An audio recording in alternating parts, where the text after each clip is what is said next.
So now we'll discuss D1, income from other sources. So guys, this is a residuary head of income. After everything is done, when I don't know where to tax some item, I will come under income from other sources. So any kind of receipt which fulfills the criteria, first of all, it should be in the nature of income, most important. For that income definition, we need to see everything is income anyway, including negative income. Then it should not be exempt under the Income Tax Act, and it should not be chargeable under any other act. If the three criteria is fulfilled, then it comes under income from other sources. First of all, it must be income. Second of all, it should not be exempt under any Income Tax Act. Third, it should not be chargeable under any other head of income. If all the three conditions are satisfied,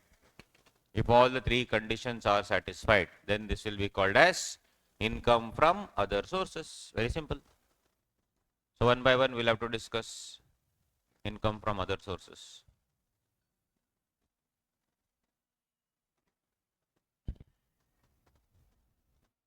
So as far as income from other sources is concerned, my dear friends, 56 to 10 will directly dive into the concept of gift taxation. I told you when we are doing capital gains, there is one more part which is called gift taxation. So that we need to see anyway. So that is this part, 56 to 10. So first one, money. Anything which is more than 50,000 rupees will come under 56 to 10A. Means what? If you get any gift of money, cash, up to 50,000, no tax. More than 50,000 rupees, under 56 to 10A, it will be taxable, fully taxable. Next, immovable property. Immovable property without consideration, immovable property inadequate consideration. Immovable property without consideration means what? I will gift my immovable property to you. If I gift my immovable property to you and I don't take 1 rupee also from you, will it be taxed in your hands? That is what we have to see. If it is gifted to certain people, no tax. If it is not gifted to certain people, then there will be tax. Without consideration, 56 to 10 BA. Third one is what? Inadequate consideration. Inadequate consideration means what? I have sold a house worth 1 crore for 10,000 rupees. I have sold a house worth 1 crore to 1 lakh rupees. That is called inadequate consideration. That is called inadequate consideration. Next, others, movable property.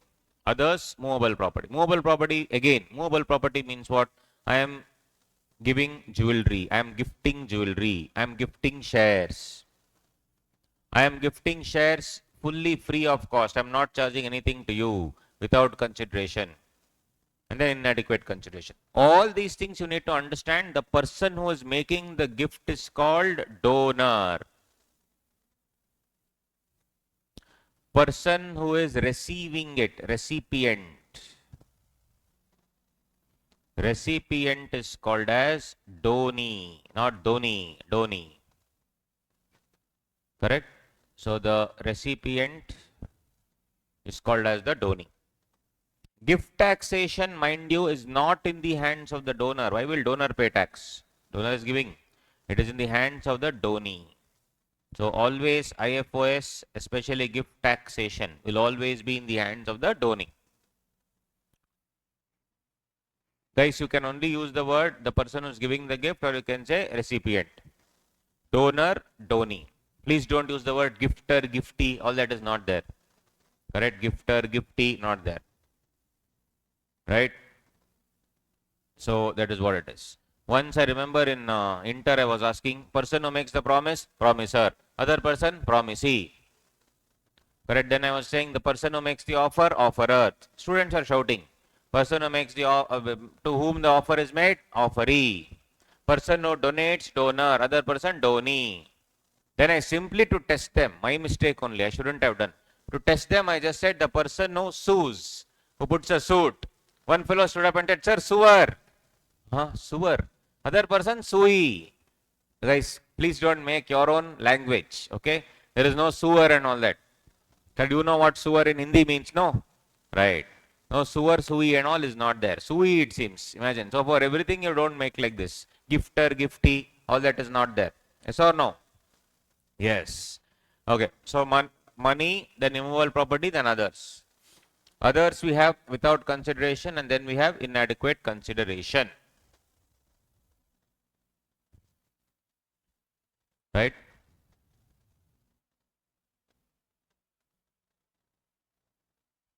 So you see, gift of money, first of all, gift of money.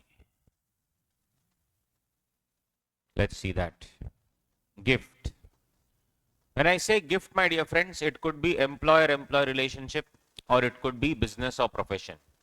If an employee gets a gift in money, it is fully taxable. If an employee gets a gift in money, it is fully taxable. If an employee gets a gift in kind, then only if the fair market value is more than 5,000 rupees, then it is fully taxable. Right? If the employer-employee relationship, if I am giving money, it is fully taxable. If I am giving it in kind, if fair market value is more than 5,000 rupees, then it is fully taxable. As far as business or profession is concerned, there has to be something called as a nexus.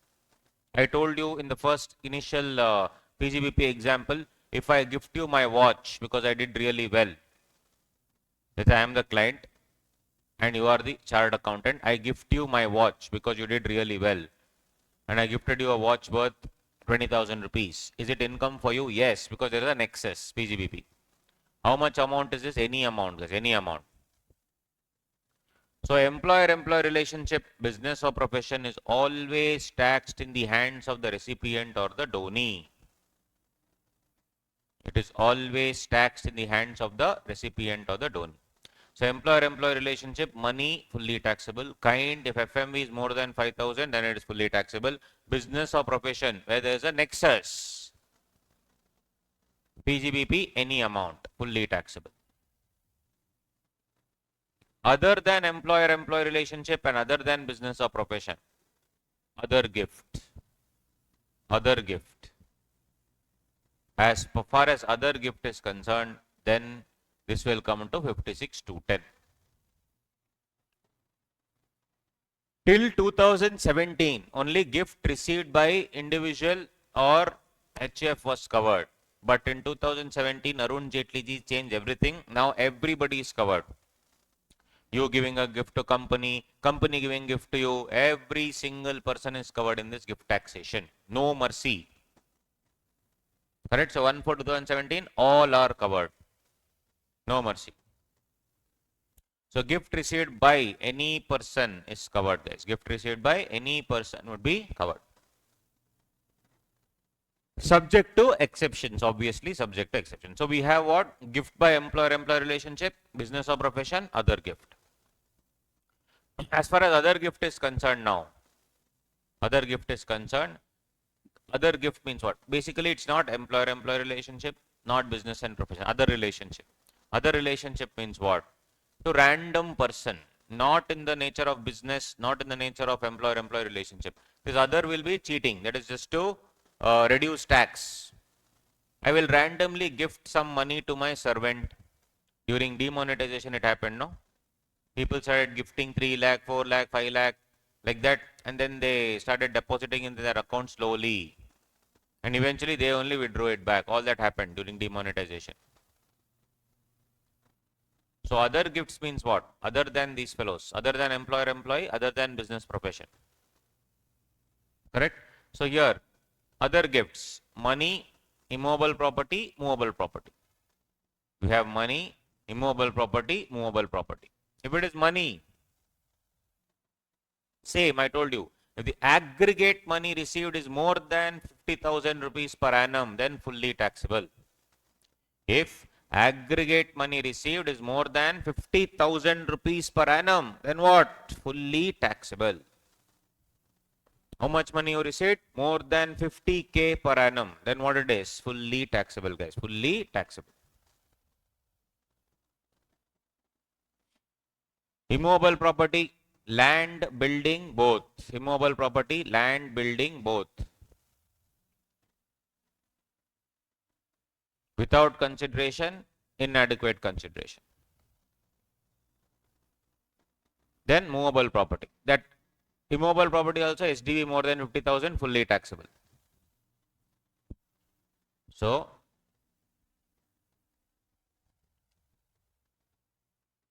For example, Mr. A gets gift of shares from Mrs. B. Mr. A gets gift of shares from Mrs. B 45,000. Then gift of cash from Mrs. A 40,000. Mrs. B gets gift of shares of 45,000 from Mrs. B and also get from Mrs. A gift of cash. Both put together it is more than 50,000. Will this be taxable? Answer is no, because this is under 56.210A. This is under 56.210C. In the Bare Act, if you observe that, should it be seen together or separately?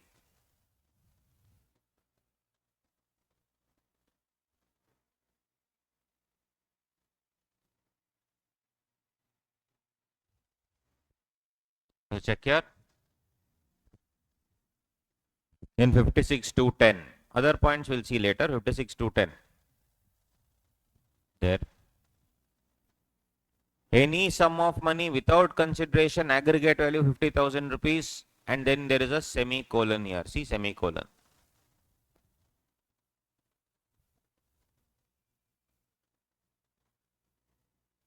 There is a semicolon. Then immovable property, there is a semicolon. Without consideration, semicolon. For consideration, semicolon. Other than immovable property means what? Movable property, semicolon. Guys, what does semicolon signify? Semicolon signifies that each point is different. It's like a full stop and comma, just like the life of a CA student. You don't know where it's going, full stop, but still we have to keep going, comma, yes or no? So, each point, though it is part of the same subsection, each point should be seen differently.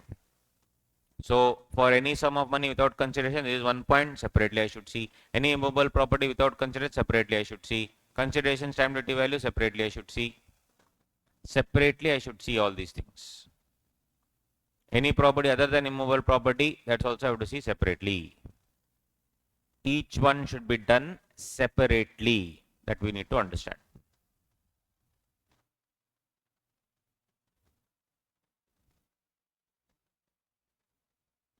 Right? So Mrs. B gifting shares 45,000, Mrs. A gifting cash 40,000, total gift 85,000. It is 56.210 will not apply. 56.210 will not apply. Got it? Why? Separate. Both put together should be more than 50k, not separate like this. Next. Mr. Praveen gets 48,000 gift of shares from Miss Muruku, and Miss Kadle gives 30,000 gold.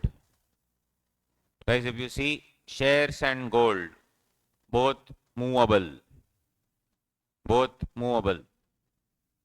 And if you see both put together, individually it may be less than 50k, but more put together it is more than 50k. Should I take it separately or together? Together, 56.210. Should be taken together, 56.210. Third one, interesting. Mr. Praveen gets shares worth 48,000 from Miss Muruku, and Miss Kadalai gives inadequate consideration, means gold worth selling price 1.1 lakh, whereas FMV is 1.5 lakh. This also he has given. Both put together it is more than 50,000 rupees. Muruku is 48,000. Kadale is 1.1 lakh. Both put together it is more than 50,000 rupees. One is without consideration, one is inadequate consideration. It is more than 50,000 rupees. What do you do? What do you do? Is it together? Guys, if you see, as I told you here, check movable property here. Without consideration, then inadequate consideration. Without consideration, then inadequate consideration. Both are separated by a semicolon. Separated by a semicolon. Which means what? This also has to be seen separately. This also has to be seen separately. So, is it more than 50,000? No. Is it more than 50,000 here? Yes. But guys, for this, no, I should not see the selling. I should see the difference. 1.5. What is the? I have paid 1.1 lakh. But what is the FME? 1.5 lakh. What's the benefit I'm getting? 40,000 only. Is it more than 50,000? No. So here also there is no gift taxation. Here also there is no gift taxation. 56,210 will not apply. So for movable property, no consideration also I have to aggregate separately. Inadequate consideration also I have to aggregate.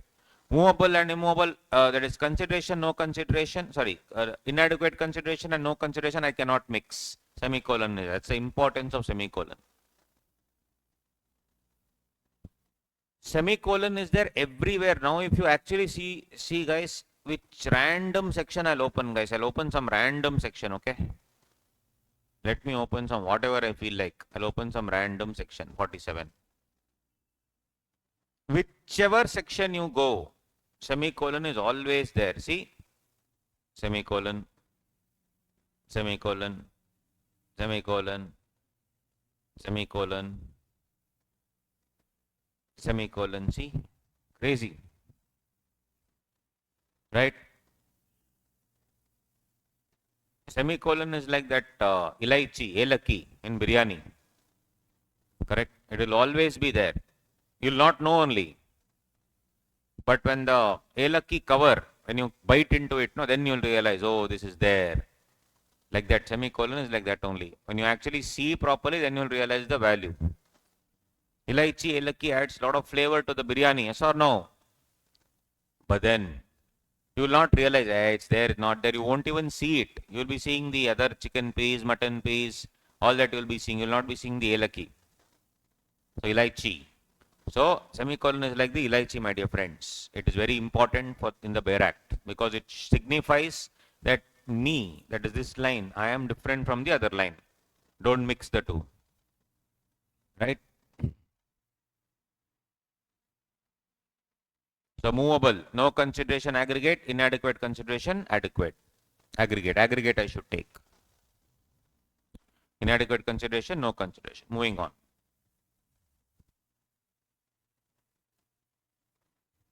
Mr. PJ. Now, this is interesting point. Mr. PJ has received immovable property worth 48,000 from Miss Sheila and immovable property worth 45,000 from Mrs. Mala. So, two aunties have given me 48k, 45k. Both put together is more than 50,000 guys. Should I take aggregate here? Should I take aggregate? You see the wordings of the Bear Act, very interesting. I am talking about, see, other than immovable property means movable property. Movable property, the word aggregate is there, aggregate is there. Money also, the word aggregate is there. Immovable property, you see, immovable property. Stamp duty value of which exceeds 50,000 rupees. Stamp duty value of such a property. Where is aggregate? Not there. Similarly, inadequate consideration also per property. Where have they given aggregate? Not there. Very, very interesting point. For immovable property in this example, it is not aggregate. If I take aggregate 48,000 plus 45,000 more than 50,000. No, it is per property. Mrs. Sheila to Mr. PJ per property. Immovable property 48,000. Mrs. Mala, immovable property 45,000. So under 56.210B, which is immovable property, it is per property more than 50,000 rupees. Aggregate word is missing. Are you with me, everybody? Thumbs up. Come on, my Mangaluru friends, thumbs up. You guys are very good. Your really studying very hard. We'll finish off everything. Yeah, superb.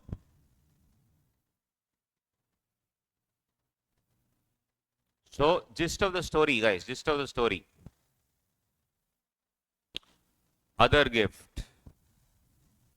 If aggregate money received is more than 50,000 per annum, then fully taxable. Immovable property, land, building and both. Immovable property, land, building and both. Without consideration, it is always per property. Per property. SDV is more than 50,000 rupees, fully taxable. If it is inadequate consideration, if it is inadequate consideration, that is also per property. If it is inadequate consideration, that is also per property. But two things. SDV must be more than 110% of consideration. SDV must be more than 110% of consideration, and SDV minus consideration must be more than 50,000. Both the conditions must be satisfied. First rule we already know, no? SDV minus SDV should be greater than 110% of the consideration. SDV should be more than 110% of the consideration, and SDV minus consideration must be more than 50,000 rupees. If that happens, then the difference will be taxable. The difference will be taxable. So in this particular example, 1.1 and 1.5 example, consideration 1.1 lakh, FMV 1.5 lakh. What is 110% of consideration? 1.1 plus, it's 1 lakh 11,000, sorry, 1 lakh 10,000 plus 110%.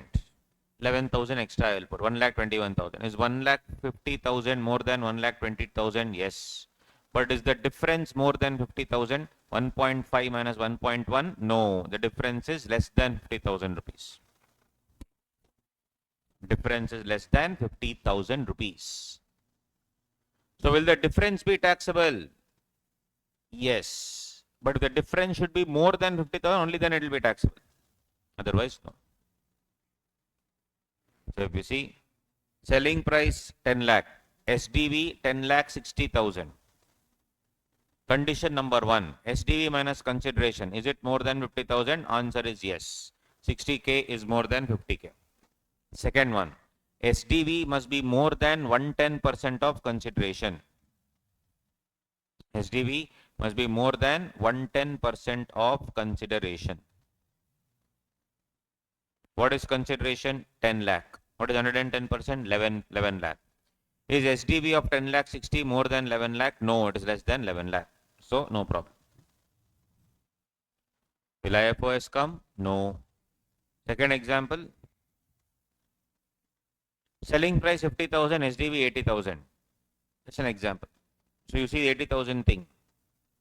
Is SDV more than 110% of consideration? Yes.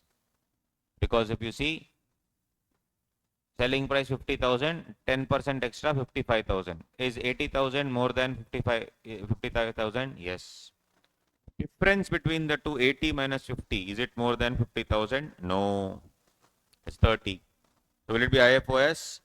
No.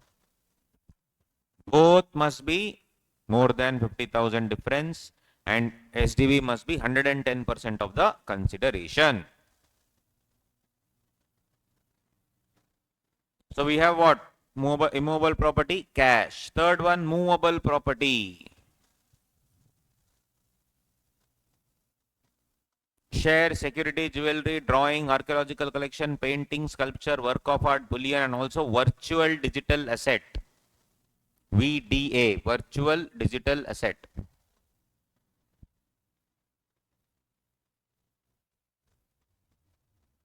All these things are covered. Guys, if I gift a car, car is not covered. It's not there in the definition of property.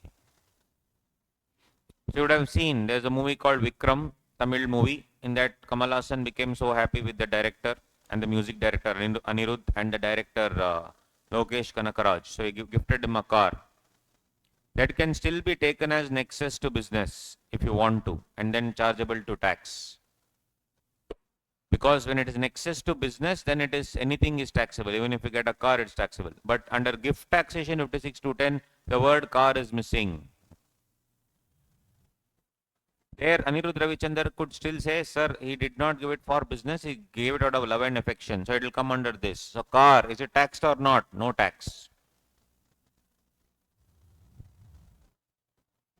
Any movable property given there or any immovable property given there, any property given under nexus, taxable under section 28. That's different. I may give car, I may give jewelry, I may give anything, house, nothing, everything. That is nexus to business. If Anirudh Ravichandar and Lokesh Kanakaraj can prove that Kamal Haasan gave it not because of the work that we did, because of the persons that we are, he became very happy and gave it to us, then it is coming under 56-10, not taxable. Car is not there. Why? Guys, gift taxation was always people were gifting to avoid appreciation or to avoid what? Appreciation in the amount. Like if I gift you jewelry, that will obviously appreciate in your hand, no? So recipient will get the benefit. If I give you a car, what is the benefit? Car is a depreciating asset. If I gift you a BMW worth 1 crore, in next 10 days if you want to sell it, that BMW will never be worth 1 crore. It will always be depreciated by 10-20,000 rupees already. That's why if you gift a car, it is not considered as gift taxation. But if you gift a car as nexus, if you gift a car to employee, that will be taxable on the head salary. If you gift a car to your colleague for the work that he did, that will be considered as nexus. Means in a consultancy. But if you gift a car under 56-10, that is not taxable at all. Because the definition of car is not given only here.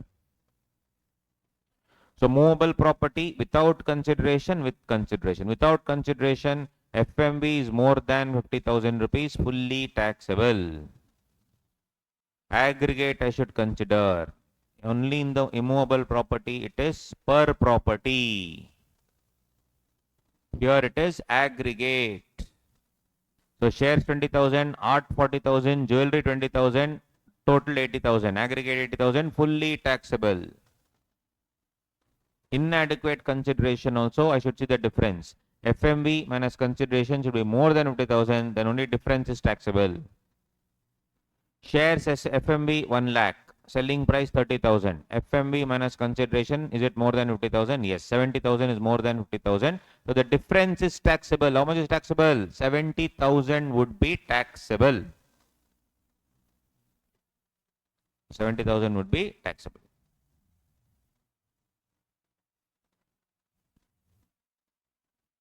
This is the entire thing. Right? So guys, this is the gift taxation point. Now, exceptions.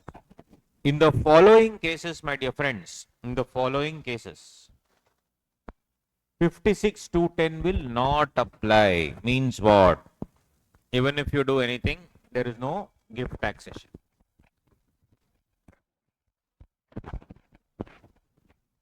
So in the following cases, gift taxation will not apply. In the following cases, gift taxation will not apply. What are those? First one, on the occasion of marriage. So on the occasion of marriage, will gift taxation apply? No. Will it apply? Absolutely no. So can you do anything that you want in the gift? Can you gift anything during marriage? Yes. It is the SSE's marriage, not SSE's parents' anniversary again, or parents' remarriage, or your, what do you say, siblings' wedding. No. SSE's wedding, his marriage. Will it be given for every marriage of that person? Yes. That can't be a tax planning tool. Every month on one marriage. Correct? All those things, cannot suggest to clients. Yes or no, guys? on the occasion of marriage.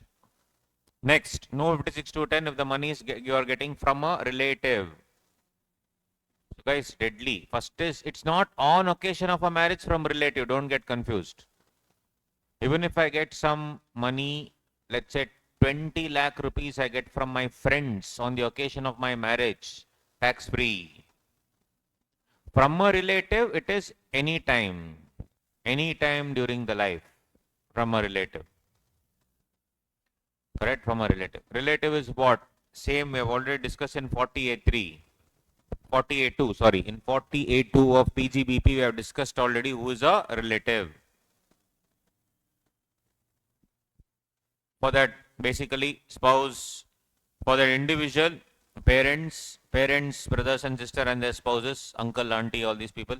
And for that individual, lineal ascendant or descendant, go up, go down, and their respective spouses. And the brother and sister, their siblings and their spouses. And their spouse, that is individual spouse. And spouses, brother, sister, and spouses means their brother-in-law, sister-in-law, and all those things.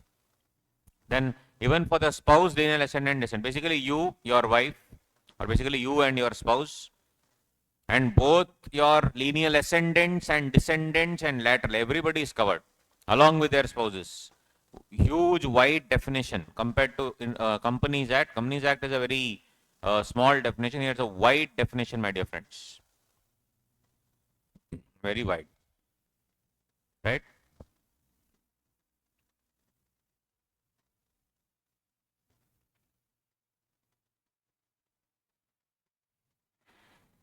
First one on the occasion of marriage. Second one, it is from a relative. Relative anytime. Third one, for a Hindu undivided family, who is a relative? For a Hindu undivided family, member of HF will be a relative. For a Hindu undivided family, for a Hindu undivided family, member is a relative. Yeah. So guys, for a Hindu undivided family, any member of Hindu undivided family is a relative. Okay. For a Hindu undivided family, any member of Hindu undivided family is a relative.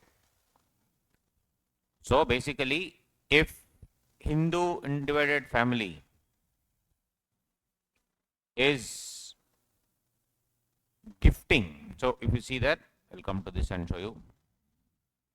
Definition of relative for HF. HF, any member of HF will be the relative of HF. So if a member of HF is gifting some asset to the HF, who's the recipient? HF. Is it taxable for the HF? No. Why? Because it's receiving the gift from the relative. Receiving a gift from the relative. You see, member of HF gifting immovable property to HF is exempt. On the other hand, reverse case, guys, reverse case, is they'll ask in the MCQ. HUF gifting immovable property. HUF gifting immovable property to the member of HUF. A Hindu undivided family gifting immovable property to member of Hindu undivided family will be taxable. Because guys, here recipient is member of Hindu undivided family. For a member of Hindu undivided family, will Hindu undivided family be a relative? No. So like this they'll ask in the exam, twist and turn.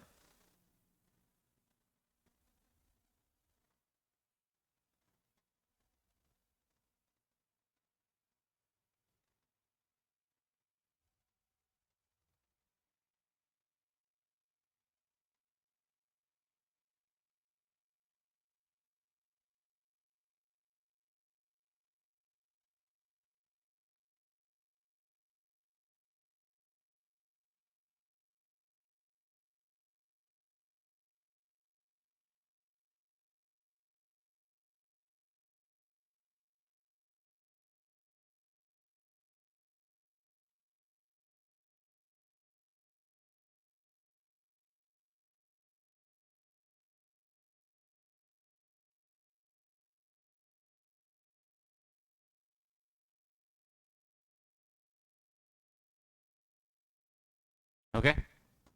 Now, you see, other things I'll give. Check this here. Page D5, guys. Exemptions from taxability. Gift received from by any person shall be taxable except the following, means exempt. First, from a relative. Second, spouse of the individual, brother, sister, all this we have discussed. Then, on the occasion of marriage of the individual. Next, under a will or by way of inheritance. Will or by way of inheritance. What is that?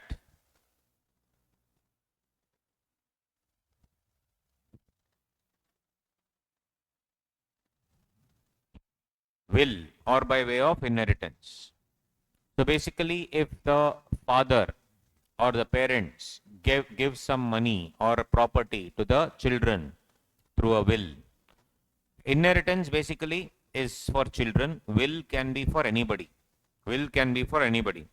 Through a will, if you see, Ratan Tata ji gave almost some 20-30 crore worth of property to his secretary, Mr. Shantanu Naidu, who has absolutely no connection with the Tata family. Only Shantanu Naidu's father was working in Tata. That's it. Apart from that, there is no relationship. But Ratan Tata ji was actually, Shantanu Naidu was his secretary. So is that inheritance? It can't be inheritance. It is called what? Will.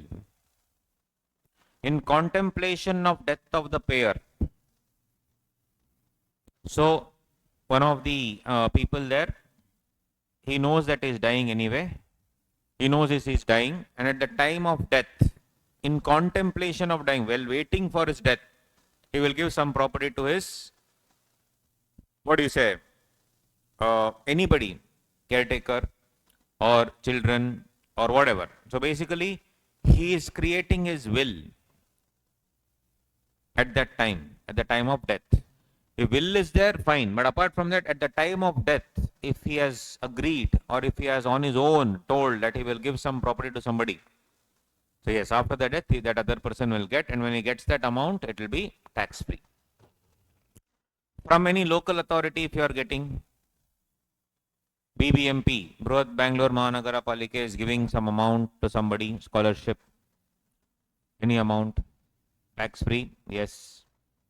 From or by any trust, from or by any fund, university, education institution. So you see from or by. Both. So if Mr. A donates some money to the fund or university or whatever, which is into education, medical, hospital, whatever it is, and that fund, let's say university foundation, is giving the money as a scholarship to anybody else.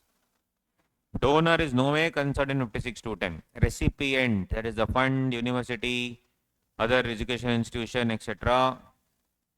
Tax free, no tax for them because they have used the word by. Then they have used the word from, which means what? If Mr. B is receiving it from the fund, if Mr. B is receiving it from somebody else, from, then also not taxable. Similarly, if I am receiving anything from a charitable organization, also not taxable. Or any amount received by charitable organization, also not taxable, tax free, tax free.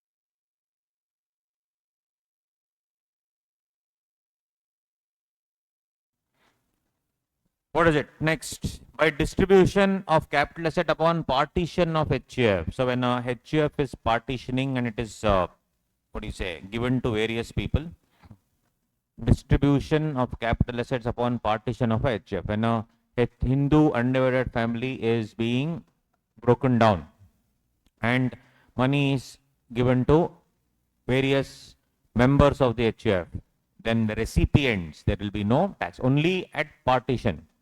I already told you if HUF is giving some asset without partition, then it will be taxable. So I showed you this, right? This is taxable assuming no partition.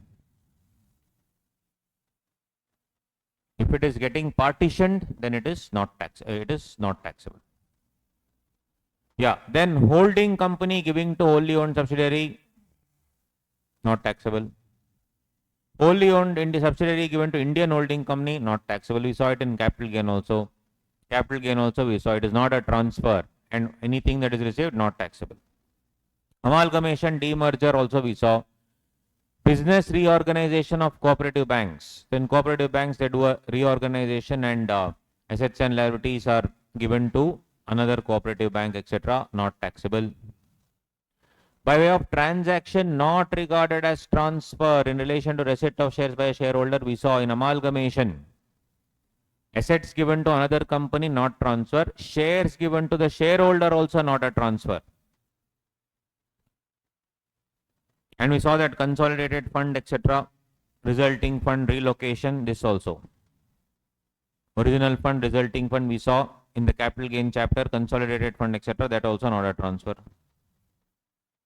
India Infrastructure Finance Company to an institution established for financing the infrastructure and development. So any breaking up of the India Infrastructure Finance Company into other institutions also not covered. This and all they will not ask, guys. Till here, an LMNOP is fine. After that is all one-time thing. That's all. Then transfer of capital asset by a public sector company to another public sector company under a plan approved by central government. This merger of banks happened, no? That's a public sector company. So one public sector bank is merging to another public sector bank. All the assets are transferred, not a transfer anyway. Here also no IFOS, no IFOS. Then if there is a trust, etc., for the benefit of the relative and all, then that is also same.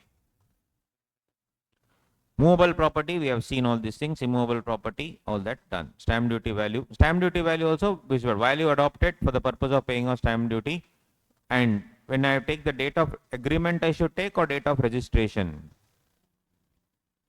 I should take the date of the agreement. No problem. When will I take the date of the agreement, guys? When I pay part of the consideration in through bank account at the time of the agreement. I've already told you in capital gain. So the agreement for sale date is different, sale date is different. In the agreement of sale date, I can keep it into account, no problem.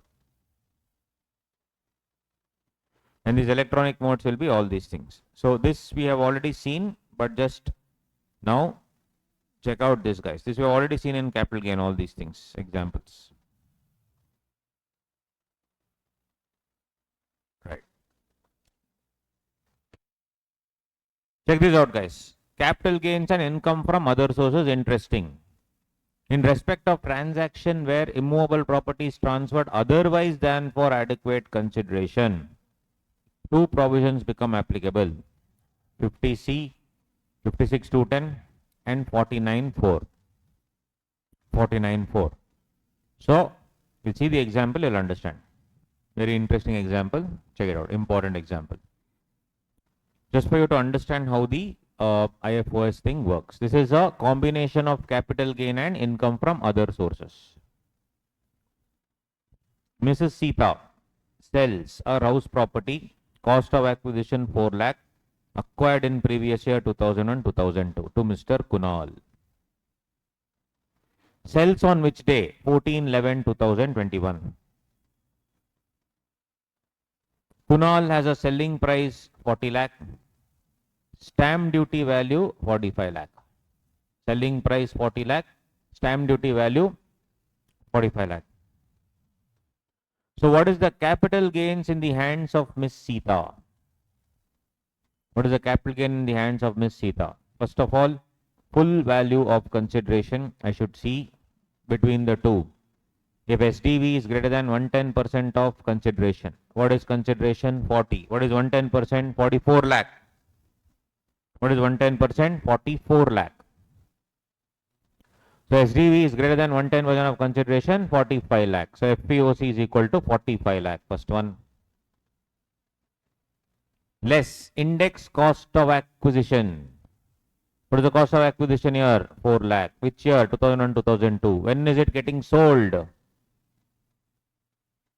21. So I should take the indexation of the same. 4 lakh into 317 by 100. 12 lakh 68,000. What is the long term capital gain? 32 lakh 32,000. POH period of holding is from 2001 to 14/11/2021. This is fine. Now the problem is, you see, for Mr. Kunal will gift taxation come. First of all, Sita, she has got only 40 lakh rupees, but she has to pay tax on 45 lakh rupees. On extra 5 lakh, she is paying tax. Kunal will gift taxation apply. What is the dialogue? SDV should be greater than 110%. Is it so? Yes. 45 lakh is greater than 44 lakh. Second one, SDV minus selling price must be more than 50,000. 45 lakhs minus 40 lakh is 5 lakh. Is it more than 50k? Yes. 5 lakh is more than 50k. So or no? Yes. If that be the case, will gift taxation apply to Mr. Kunal? Yes. On what? On the difference. 45 lakh minus 40 lakh. So on 5 lakh, gift taxation will apply. Is it double taxation? Yes. Sita is also paying. Kunal is also paying. Deadly. So as per 56/210, SDV minus consideration, 45 lakh minus 40 lakh, 5 lakh. And SDV is greater than 110% of selling price. Yes. Hence, 5 lakh is what? Taxable. Fully taxable under IFOS. Now when Kunal is selling to Mr. Adi for a selling price of 84 lakh, when he has to subtract the cost of acquisition, question is, should he subtract 40 lakh or should he subtract 45 lakh? 40 lakh is what he paid Sita, for sure. 40 lakh he paid Sita. Should I take that as the cost, or should I say, sir, 40 lakh I paid Sita, 50 lakh I paid to Nirmala madam? Sir, I have actually paid, no, on tax on both I have paid, no sir. Please allow me to take 45 lakhs. So yes, that is the beauty of 49(4). If you have paid taxes under 56/210, then COA will be the SDV of the property. What is the SDV of the property? 45 lakhs. Hope you understood. This is the beauty of 49(4). This is like a jugalbandi between capital gain and IFOS. So 84 minus 45, what is the short term capital gain? 39 lakh. I hope you understood this point. Now, the same example only, slightly different. Miss Sita gifts it to Mr. Kunal. Gift is not a transfer, so there is no capital gain for Sita. Gift is not at all a transfer. But Kunal is accepting the gift. Assume Sita is not the relative. If Sita is not the relative, Kunal is accepting the gift. So will gift taxation come for Kunal? Yes. How much? 5 lakh. No, sorry. Full free, no? 45 lakh. Am I taking this without consideration? Yes. So full 45 lakhs is taxable in the hands of Kunal as IFOS. And he is selling to Adi. What is the selling price? 84 lakh minus cost of acquisition. Since I have already paid gift taxation 56/210, I have paid 10 lakh rupees. So 45 lakh rupees. My cost of acquisition will be 45 lakh rupees. Short term capital gain 39 lakh rupees. Now in the same example, if Sita and Kunal were relatives, for Sita no gift tax, no capital gains. For Kunal also no gift taxation because Sita is a relative. Everything will come from the previous owner then. Cost of acquisition will be 4 lakh. Period of holding will be 2001, 2002 to 12/3/22. Everything will come from the previous owner. Bindas, no tension. So capital gains in the hands of Sita, not there. Capital gift tax in the hands of Kunal, not there. Capital gains in the hands of Mr. Kunal, yes. Full value of consideration 84 lakh. Index cost of acquisition. The cost will come from the previous owner. Period of holding will come from the previous owner. Ultimately, long-term capital gain will come. I hope you understood this point, my dear friends. Yes or no? Yes.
So I'll give you this example. Check it out.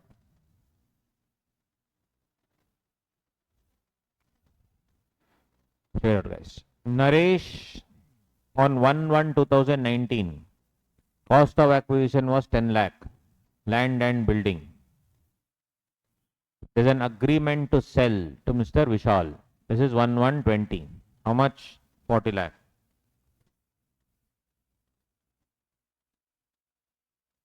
What is the selling price? 40 lakh. Stamp duty value was 58 lakh. Okay. So this 58 lakh was on the date of agreement for sale, AFS. Okay. Then you see, I paid an advance. Account pay check how much? 5 lakh on 1/1/2020. I have already paid account pay check 1/1/2020.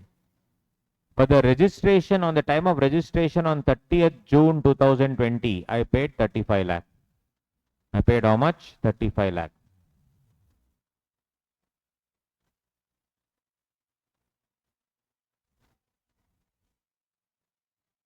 On 36/2020, registration happened. HDV was 70 lakh. I already have asked you this question. Period of holding, my dear friend, should always be taken from whenever I held it, bought it, till whenever I sold it, 36/2020. When I say sold, registration. But what SDV can I take? I've already discussed this with you. What SDV can I take?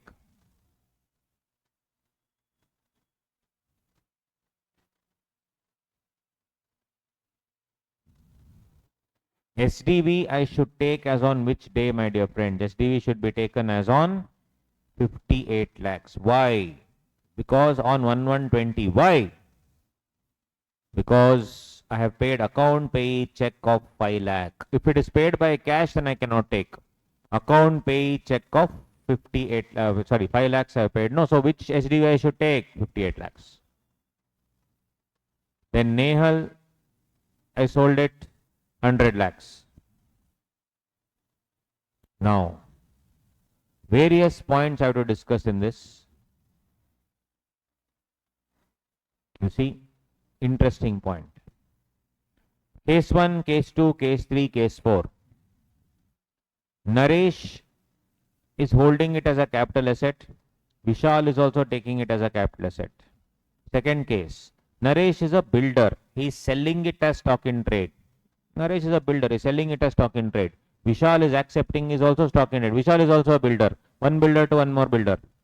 Third one, Naresh is taking it as a capital asset, selling it as a capital asset. Vishal is accepting as stock in trade. Means a builder is buying it from an individual. Builder is buying it from an individual. Fourth one, Naresh is selling it as stock in trade. Vishal is buying as a capital asset. This is a builder is selling to a normal person. This is some random previous owner individual is selling to the new owner. This is Naresh builder is selling to Vishal builder. This one, a normal individual, Mr. Naresh, is selling it to Vishal Builder. This one, Naresh Builder, is selling it to a normal individual called Vishal. Fourth one is what me and you buy and all these things. Interesting to note that IFOS will apply only to recipient. IFOS will apply only to whom? Recipient. Recipient should accept it as capital asset, or they can accept it as stock in trade. If you see the definition of property in 56.210, my dear friends, if you see the definition of property in 56.210, you see property means immovable property, I know. But you see property means the following capital asset.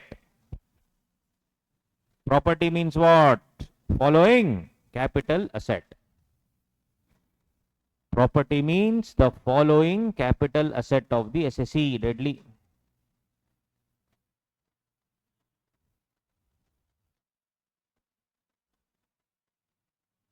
Following capital asset, which means what? The recipient should take it as a capital asset. I hope you are getting the point. The recipient should take it as a capital asset, which means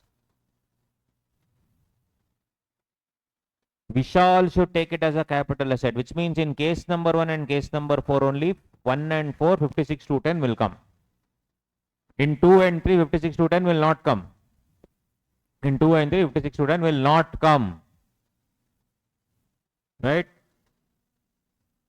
Now see the example. First one. Case 1. Naresh is taking it as a capital asset. Vishal is accepting it as a capital asset. Naresh is giving as a capital asset. Vishal is accepting as a capital asset. So what will come? Naresh giving as a capital asset. Vishal accepting as a capital asset. So you see, Naresh. SDV, is it greater than 110% of selling price? Yes. Selling price is 40. 110% is 44. SDV is 58. What is the FPOC? 58.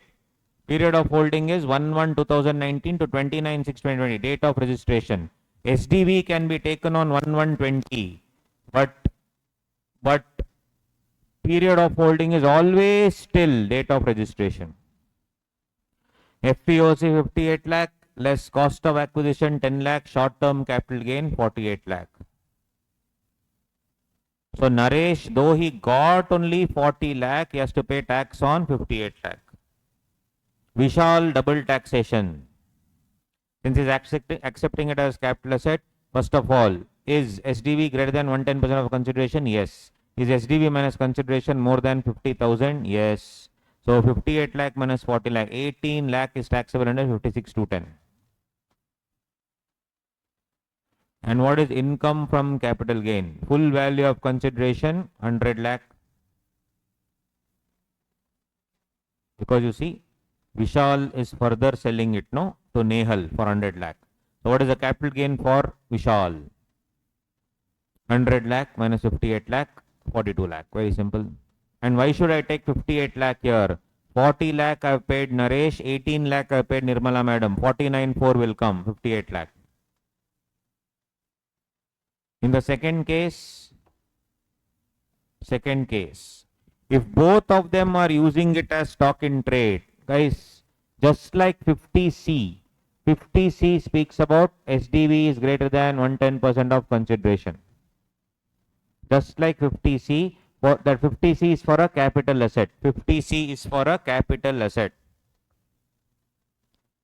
But for stock in trade, there is one more section called 43CA. So 43CA is for stock in trade, 50C is for capital asset. Both are the same only.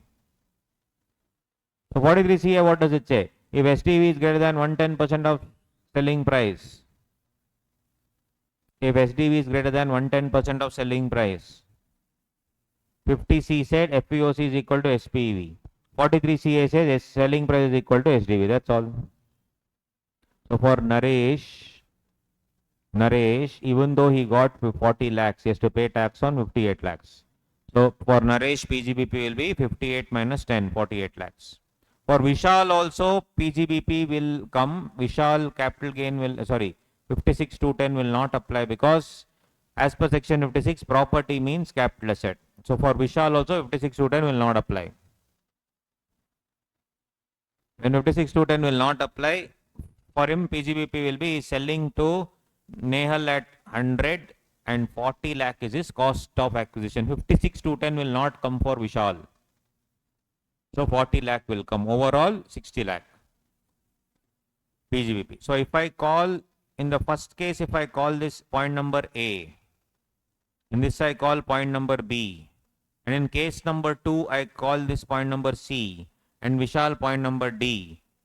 Case number 3 and 4 will be a combination only, no? A plus D and C plus B, because it's the same. Correct? Interesting topic of what? 43 CA. Hope you got it, guys.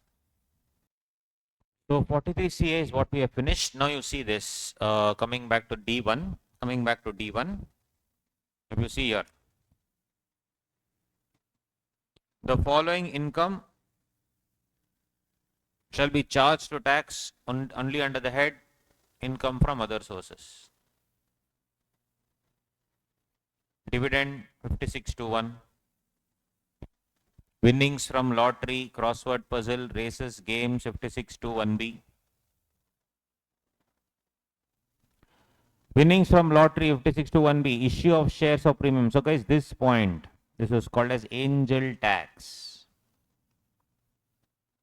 Angel tax has been withdrawn or removed from 1st April 2025. So you won't be getting questions on angel tax. Forfeiture of advance received.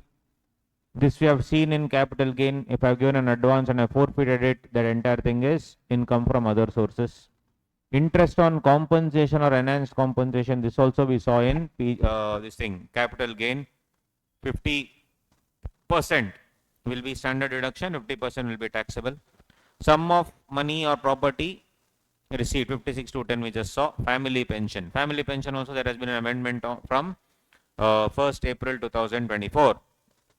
Any other income which is chargeable under their income tax but not falling under any other specific heads of income.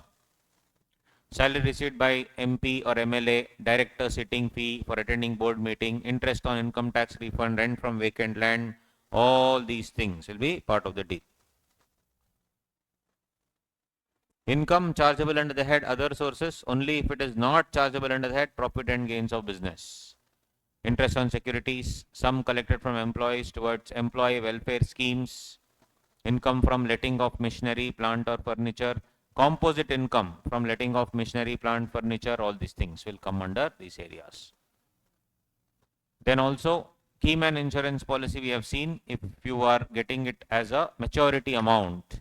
If you are an employer, it will be in the salary. If you are, sorry, if an employee, if you are any other person, that is chairman emeritus or family member of the employee, this will be coming under income from other sources. So keyman insurance policy, the keyman dies and then the entire money will go to the family member. When it goes to the family member, then will it be taxable? Yes, 100% will be taxable. In whose hands? In the family member's hands. Under which head? Income from other sources.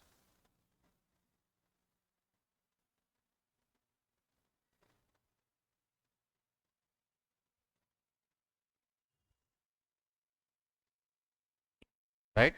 So yeah, there are certain transactions where 56,210 will not apply.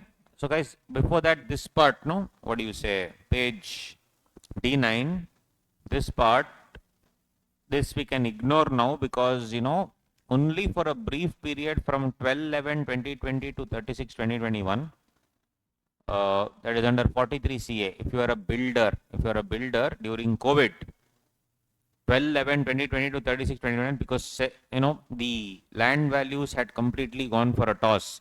In some places it was very high, some places it was very low because of COVID. So the threshold limit of 110% was sometimes not possible. You needed a more threshold limit. Hence, from 12/11/2020 to 36/2021, they had made only for that brief period of whatever 7-8 months, they made the threshold of 120%. They made a threshold of 120%. So that enhanced 120% is only for the new unit where the value of the property is not more than 2 crore. It's not for all cases.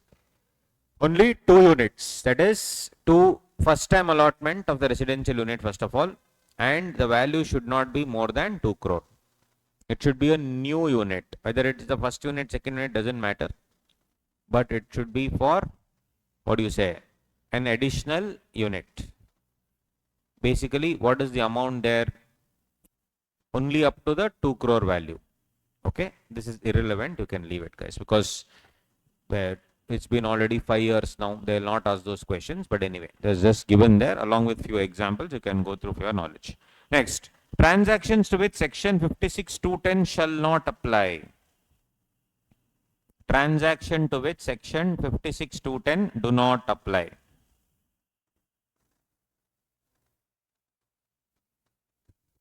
Transactions to which section 56.210 do not apply.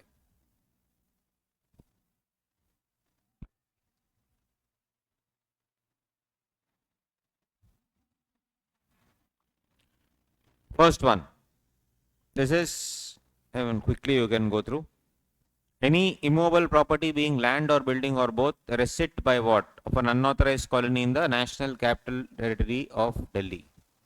So they have told that there are certain things where unauthorized colony, if it is there, the government has authorized those colonies and given them recognition, right of transfer of ownership. So for them it is not there. It is not, what do you say, this entire section of 56.210 will not come. Any movable property that is unquoted shares in a subsidiary company, if it is given to a shareholder and through a means of section 241. So 241 is your operation mismanagement, etc. By that, tribunal only has ordered that this person has to get the benefit of the shares. For an unquoted shares of 100 rupees, you please give shares of 120 rupees. For that 20 rupees extra, no gift taxation is applicable. And these are all fine. This is during COVID. Point number 5.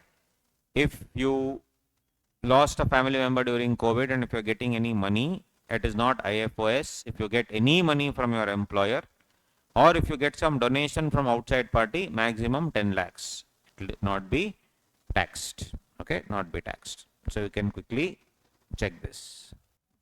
Other points you can leave. Only this point you can quickly go through. Now, determination of market value for section 56.210 and section 50 CA, everything. Guys, very simple. How do I value? Whenever I say FMV, how do I do the FMV? For that, I have rule number 11 UA. For valuation of jewelry, it is open market value on the valuation day or invoice value. So, interesting, guys. If a jewelry is costing 20 lakh, but you have a invoice from a registered dealer, he is charging 18 lakh. 2 lakh is not 56.210. Very, very interesting point. I repeat, I have jewelry worth 20 lakh and I'm selling it. Who is selling? A registered dealer is selling it at 18 lakh. A registered dealer is selling it at 18 lakh. So that 2 lakh rupees, invoice value is how much? 18 lakh. So that 2 lakh rupees, is it, what do you say, 56.210 gift taxation? No, it is not 56.210. Because as you say, invoice value is the value that I have to opt for as FMV, as date provided from purchase from the registered dealer. So guys, I will take a 18 lakh only. So please see in the exam, they'll keep asking some asset, the jewelry which is valued at how much? 20 lakh rupees, but the invoice value was 18 lakh rupees. From a registered dealer, automatically you should think, no, there is no problem in this, right? Archaeological collection also same, or valuation report can be there. This also same thing, open market value, invoice value, valuation report. Yes, quoted shares and securities. Quoted means what? Listed in the stock exchange.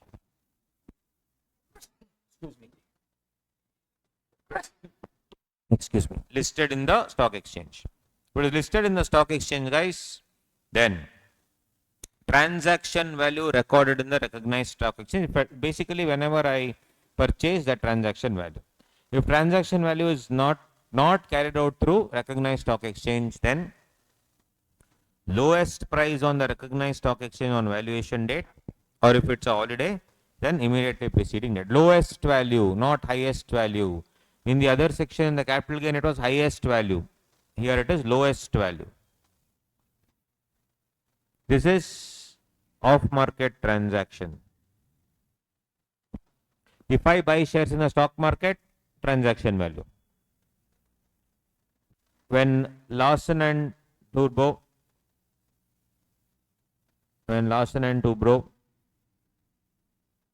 bought shares of Mindtree from VG Siddhartha, who was the owner of Coffee Day, L&T. They directly bought from him. It was outside the stock market deal. Then what is the valuation I should take? Lowest price. This is for gift taxation only. Practical examples. Unquoted shares. What are unquoted shares? Which are not quoted on the stock exchange. Unlisted shares, private company shares.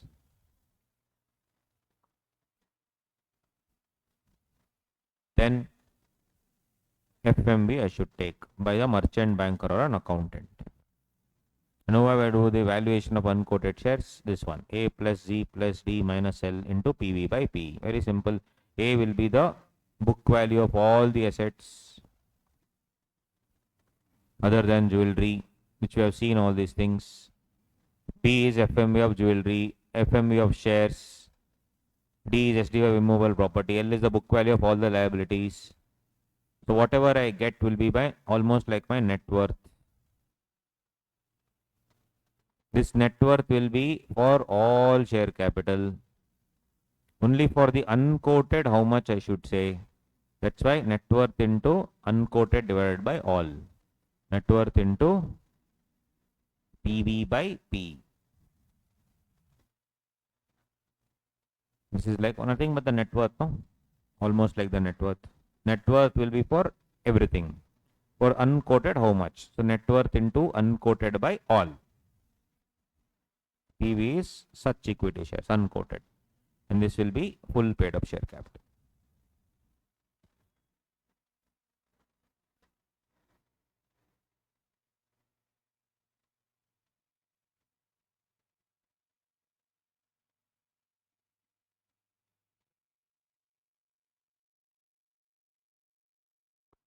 Issue of bonus shares is what? Capitalization of reserves. There is no addition or alteration in the total funds. Hence, provisions of 56(2)(10) will not be attracted in the hands of recipient shareholders on receipt of bonus shares. This can be an MCQ question. They'll say, suddenly you will receive bonus shares. When you receive bonus shares, there is no capital gain because the cost of acquisition is nil. Only when you sell the bonus shares, capital gain will come. But then they can ask you, will gift taxation come? Because the value is nil, but you are getting share value, 1000 rupees share value, but you didn't pay anything for it. Free you are getting. The 1000 rupees taxation? No. This can be an MCQ question. Next part, interesting area, dividend. Dividend, guys. Interesting area of dividend. So if I take dividend is what? Deemed dividend concept. Deemed dividend concept. So here we have 222, A, B, C, D, E, F and all those things. So we'll have to see this. First one, dividend. What is dividend? It is a return on investment. Dividend is a return on investment. So there are two types of dividend, interim dividend and final dividend in Companies Act. So interim dividend will be recommended and declared by the Board of Directors under section 123(3) of the Companies Act. Final dividend, on the other hand, will be recommended by the board under 134(3)(k), but it will be declared by whom? Shareholders. There are two types of dividend, interim and final. Interim will be recommended and declared by Board of Directors under 123(3). Final dividend will be recommended by board but declared by shareholders. Recommended by board under which section? 134(3)(k). Declared by shareholders 102(2)(a)(2). So we have 222 A, B, C, D, E, and F also is added in the year 2024. F is buyback taxation. Anyway, so the Income Tax Act earlier Any dividend paid to the shareholders was exempt under 1034 because the companies had to pay corporate dividend tax under 1150. Companies had to pay tax, and for the shareholder it was fully exempt. But in the year 2017 or something, if I'm not wrong, dividend was beginning to be taxed by whom? At the hands of the shareholder. Corporate dividend tax was abolished, exemption was removed. So who will pay the tax? The shareholders. Now shareholders started doing golmaal. Rather than taking money as dividend, for which I don't want to pay tax, I will take it in other ways. I will take it in other ways. How will I take it in other ways? Let me take the assets of the company. So if the asset is 2 lakh, then your capital is 2 lakh. Reserves, free reserve, general reserve is 1 and 1.2 lakh, or 1 and 2 lakh, whatever. This free reserves and general reserve, I anyway would have given dividend, no? Instead of dividend, what I'll give? I'll distribute the assets. I will distribute the assets.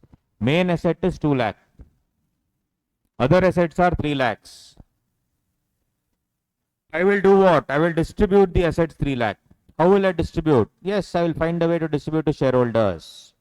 Lawmaker said, boss, actually what you are doing, you should have given that 3 lakh as dividend, and then the shareholders should have paid tax. But then now what you are doing, you are distributing in the hands of the shareholders as asset. So the lawmaker says this 3 lakh will be deemed to be dividend. This particular 3 lakh will be what? Deemed to be dividend. So this asset 3 lakh will be deemed to be dividend. So 222 A, B, C, D, E, F came in that 3 lakh. In whose hands? 222A. In whose hands will it be dividend? In the hands of the shareholder. Dividend. Deemed dividend 222A. 222A.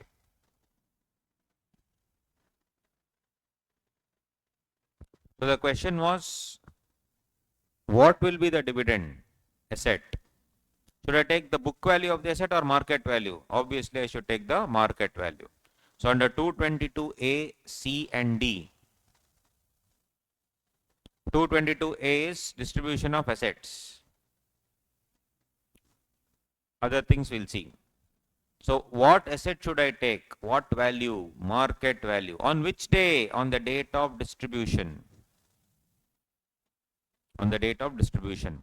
So even though 3 lakh worth of book value I am giving, 3 lakh worth of book value I am giving, I should take what? Market value on the date of the distribution. I should take the market value on the date of distribution is what they have said here. Very simple.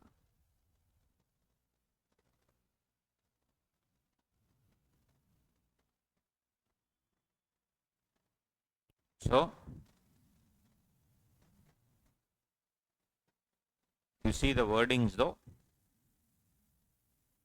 If any domestic company distributes all or part of the assets of the company to its shareholders to the extent of accumulated profits, guys, because obviously, what were they doing? Instead of using the accumulated profits for,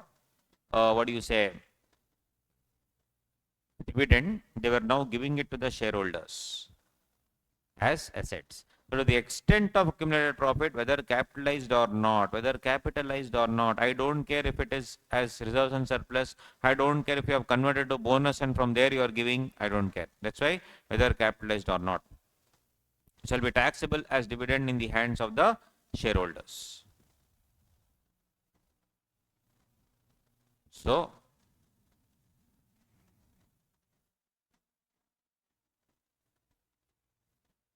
write down this example, guys.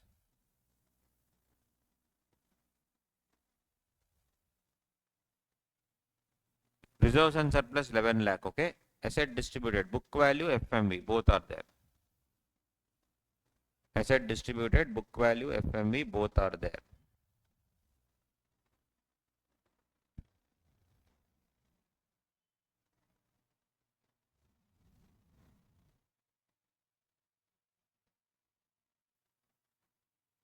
So what is the deemed dividend, guys? Here, 6 lakh asset distributed book value, FMB 12 lakh. Reserves and surplus only 11 lakh. It's always to the extent of reserves and surplus, so it's 11 lakh here. Asset distributed 6 lakh, FMB 8 lakh, reserves and surplus 11 lakh, so you should take only 8 lakh. Asset distributed book value 6 lakh, reserves and FMB 14 lakh, reserves and surplus 11 lakh. So obviously only to the extent of reserves and surplus 11 lakh. 6 lakh, FMB 9 lakh, reserves and surplus 11 lakh, so deemed dividend will only be 9 lakh. Asset distributed book value 6 lakh, FMB 4 lakh, reserves and surplus 11 lakh, deemed dividend will be only 4 lakh. Why? To the extent of reserves and surplus.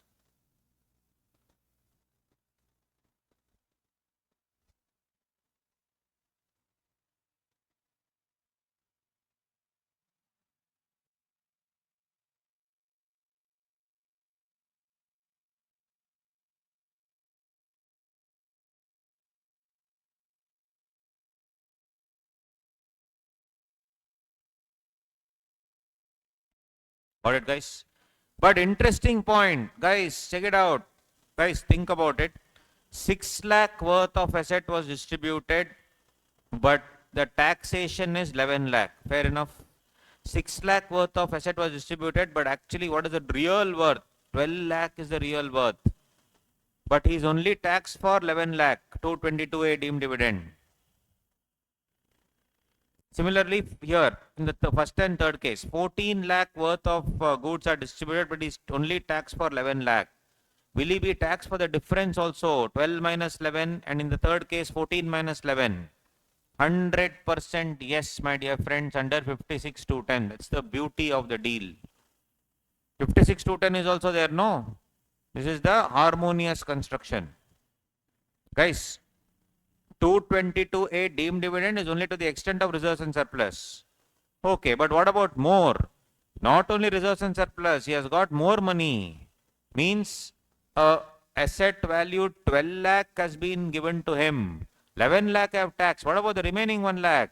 Specific section is 222A. General section is still there. No 56-10. Gift of movable property free of cost will be taxable there. Hope you understood, guys. So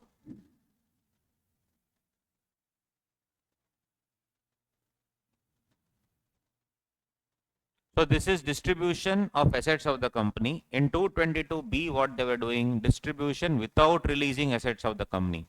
The moment they came to know that the moment I distribute assets, I'll be caught, they started distributing it as share, debenture stock, deposit certificate. Then they started giving bonus shares to preference shareholders and all that. Very, very kiladi fellows. If I give you asset, then it's a problem. I'll not give you asset. What will I give you? Debentures I'll give you. Right? Instead of dividend, I will issue debentures. I have to give you 1 lakh rupees worth of dividend. Instead of that, what I'll give you? I'll issue debentures. I'll give you debenture stock. I have to give you some dividend. So what I'll do? I will give bonus shares to preference shareholders.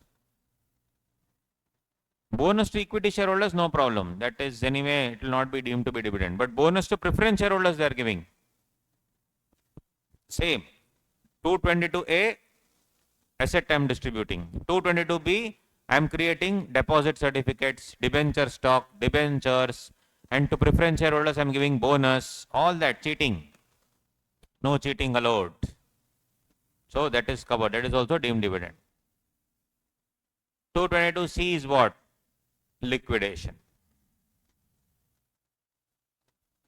222C liquidation. When the company is going for liquidation, first outsiders have to be paid, then other liabilities should be paid, only then preference shareholders should be paid, and only if something is remaining, equity shareholders have to be paid.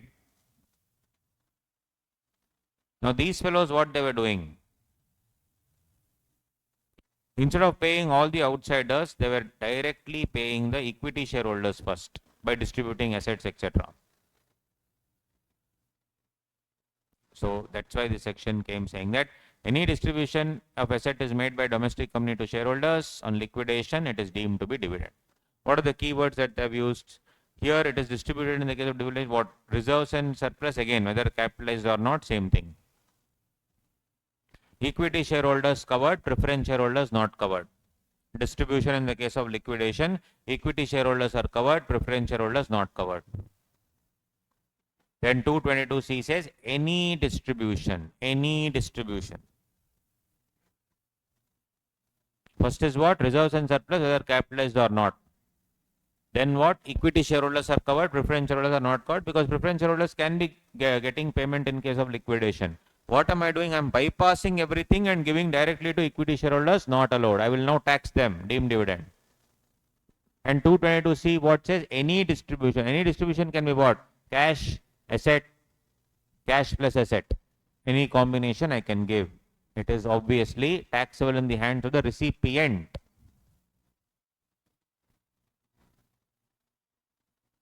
So generally, guys, the liquidation proceedings will begin, let's say, on 14th October 2022. The entire procedure of the company coming to an end, the entire procedure of company coming to an end is called winding up proceedings. And on 10th October 2024, the company is dissolved. Right? So liquidation will begin, full winding up will happen, and dissolution will happen on 10th October 2024. Now, the reserves and surplus, it says no, reserves and surplus whether capitalized or not.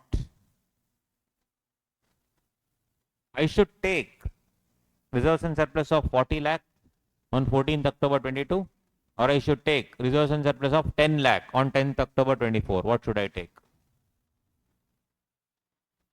Should I take on the day when the liquidation proceedings begin, or should I take on the way dissolution happens, on the commencement of liquidation or on the completion of dissolution? Supreme Court suggested that it should be on which day? On the date of commencement of liquidation. Supreme Court said it should be the date of commencement of liquidation. So what date should I take? 14th October 2022, I should take 40 lakh on the date of commencement of liquidation.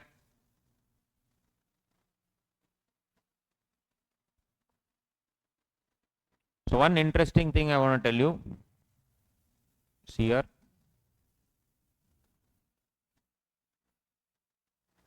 company, when it's on liquidation, is distributing assets or cash to shareholders, right? Capital gain, when I'm distributing assets, obviously I'm selling my assets. Will capital gain tax come? No, no tax. Under 46(1), there is no tax. Because in liquidation, whatever you do under section 47, it is not a transfer. Section 46(1) says there is no tax, there is no CG.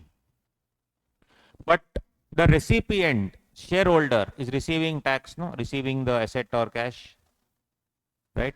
So section 46, for the company, there is no tax.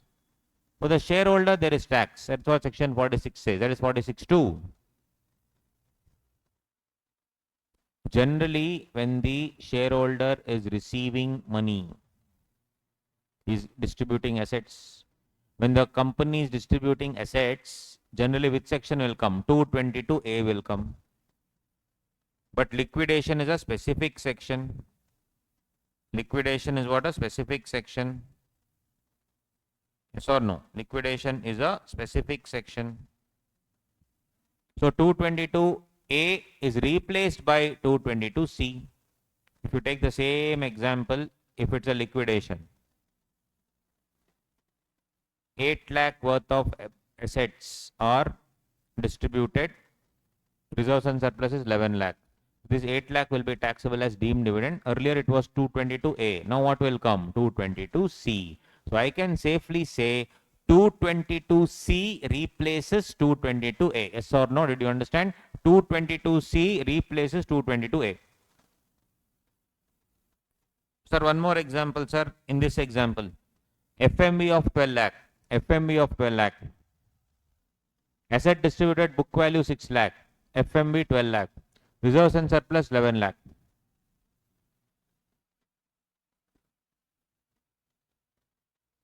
That be the case. Up to 11 lakh, 222C will come. Liquidation case. Up to 11 lakh, 222C will come. What about that extra 1 lakh? That extra 1 lakh, instead of 56 to 10, my dear friend, same 56 to 10 will apply. Instead of 56 to 10, another section will come 46 to. Another section will come 46 to. That is the logic. Very, very simple. 222C is done. Now 222D. What is 222D? This is in a case of internal reconstruction, which is nothing but legal begging. So what does internal reconstruction do? Whereby I will request them cleaning up my balance sheet. So there are a lot of losses which are there, preliminary expenses which are there, discount on issue of debentures which are there. There are a lot of losses lying in the asset side, which means liability, whatever money I have collected, has not been fully utilized towards the asset. So when I am doing those things, I'll have to go for internal reconstruction, whereby I'll literally beg each of these people, equity shareholder, preference shareholder, creditors, sir, give me some money. So whatever they let go, whatever they waive, whatever they remit, that I will use to create an account called as capital reduction account. And from the capital reduction account, I will knock off the losses, knock off fictitious asset, knock off preliminary expenses, knock off discount and issue of debentures and all those things. All that is okay. We know internal reconstruction. But in internal reconstruction, as a quid pro quo, you gave me 2 crore money, and that 2 crore I have kept it in capital reduction, and from capital reduction I am knocking off the liability side, asset side. What I am knocking off an asset side? Loss, fictitious asset, preliminary expenses and all those things. I am knocking it off. 2 CR, knocking it off. In return, quid pro quo. In return, what am I giving to you? In return, what am I giving to you? I am giving you some asset. That is 222D. If I give you some asset, that recipient again, shareholder, I'll give him some asset. This is not 222A, this is not 222B, this is not 222C, this is a new section 222D, distribution of assets during reduction of capital. Any distribution by a domestic company to its shareholder on account of reduction of share capital, to the extent of accumulated profit of the company, whether capitalized or not, same thing.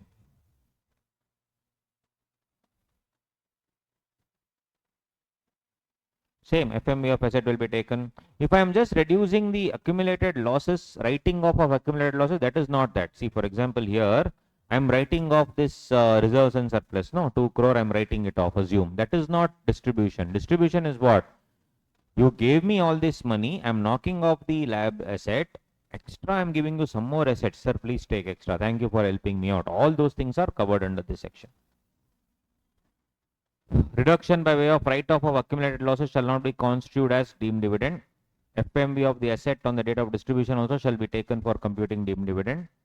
This section is not applicable to preference shareholders. It's only for equity shareholders. So this 222D is only for shareholder, and that to which shareholder? Equity shareholder. Equity shareholder. 222D. Then if you see 222A was asset, 222B was other than asset, that is debentures to everybody and bonus to preference shareholders. 222C is liquidation. Any asset is covered in liquidation, that is cash, kind, cash plus kind. So basically cash, asset, cash plus asset. We have seen already. 222D on the other hand is any asset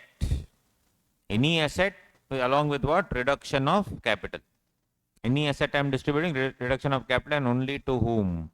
Equity shareholder. Preference shareholder not covered.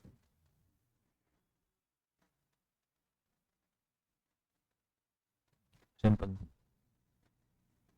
So guys, what is 222E now? 222E is neither asset, nothing. This is like reverse. This is loan given, deadly.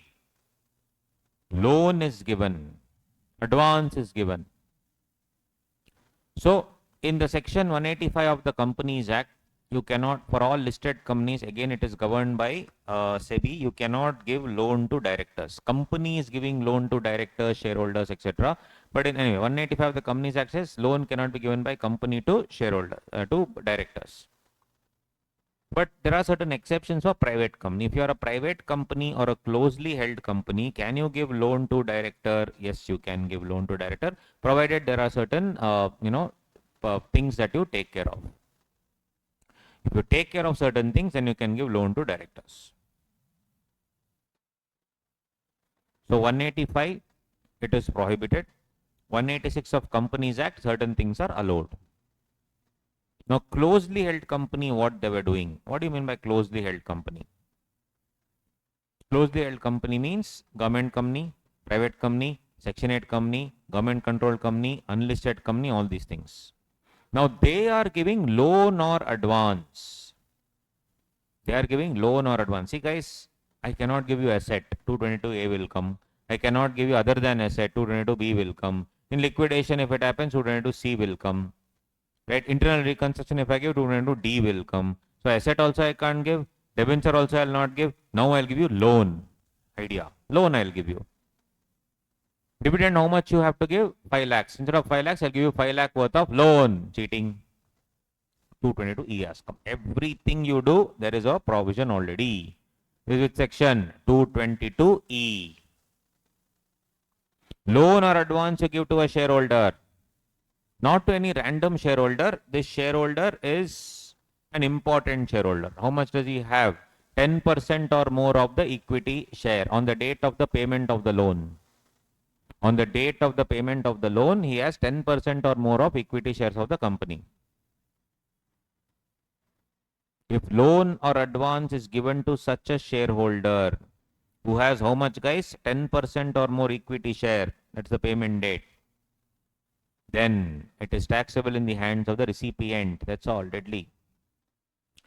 Now to circumvent this entire thing, what they will do? Shareholder has substantial interest in one more concern. Shareholder has substantial interest in one more concern. What is substantial interest? 20% of income or profit sharing ratio.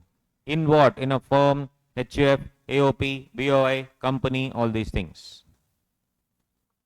Closely held company is now giving closely held company in which such a shareholder, which shareholder who has 10% or more equity, such a shareholder, he is taking money. Closely held company in which such a shareholder, which shareholder who has 10% or more equity share, he is taking money, loan or advance. Concern. Is it taxable in the hands of the concern? Answer is yes. So shareholder also it is taxable, concern also it is taxable. Which shareholder who has 10% or more equity share?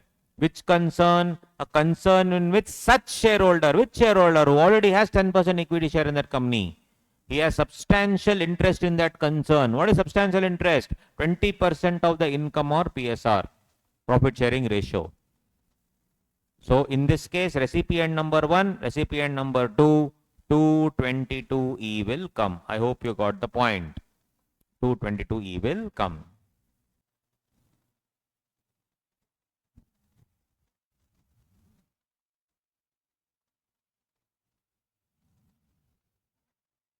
So substantial portion is 20%. Could be assessed on basis of turnover, manpower, whatever it is. It's basically control of 20% or more. So can I do like a set off of deemed dividend also? For example, if I have got an actual dividend of the company and deemed dividend also, can I set it off? See this example.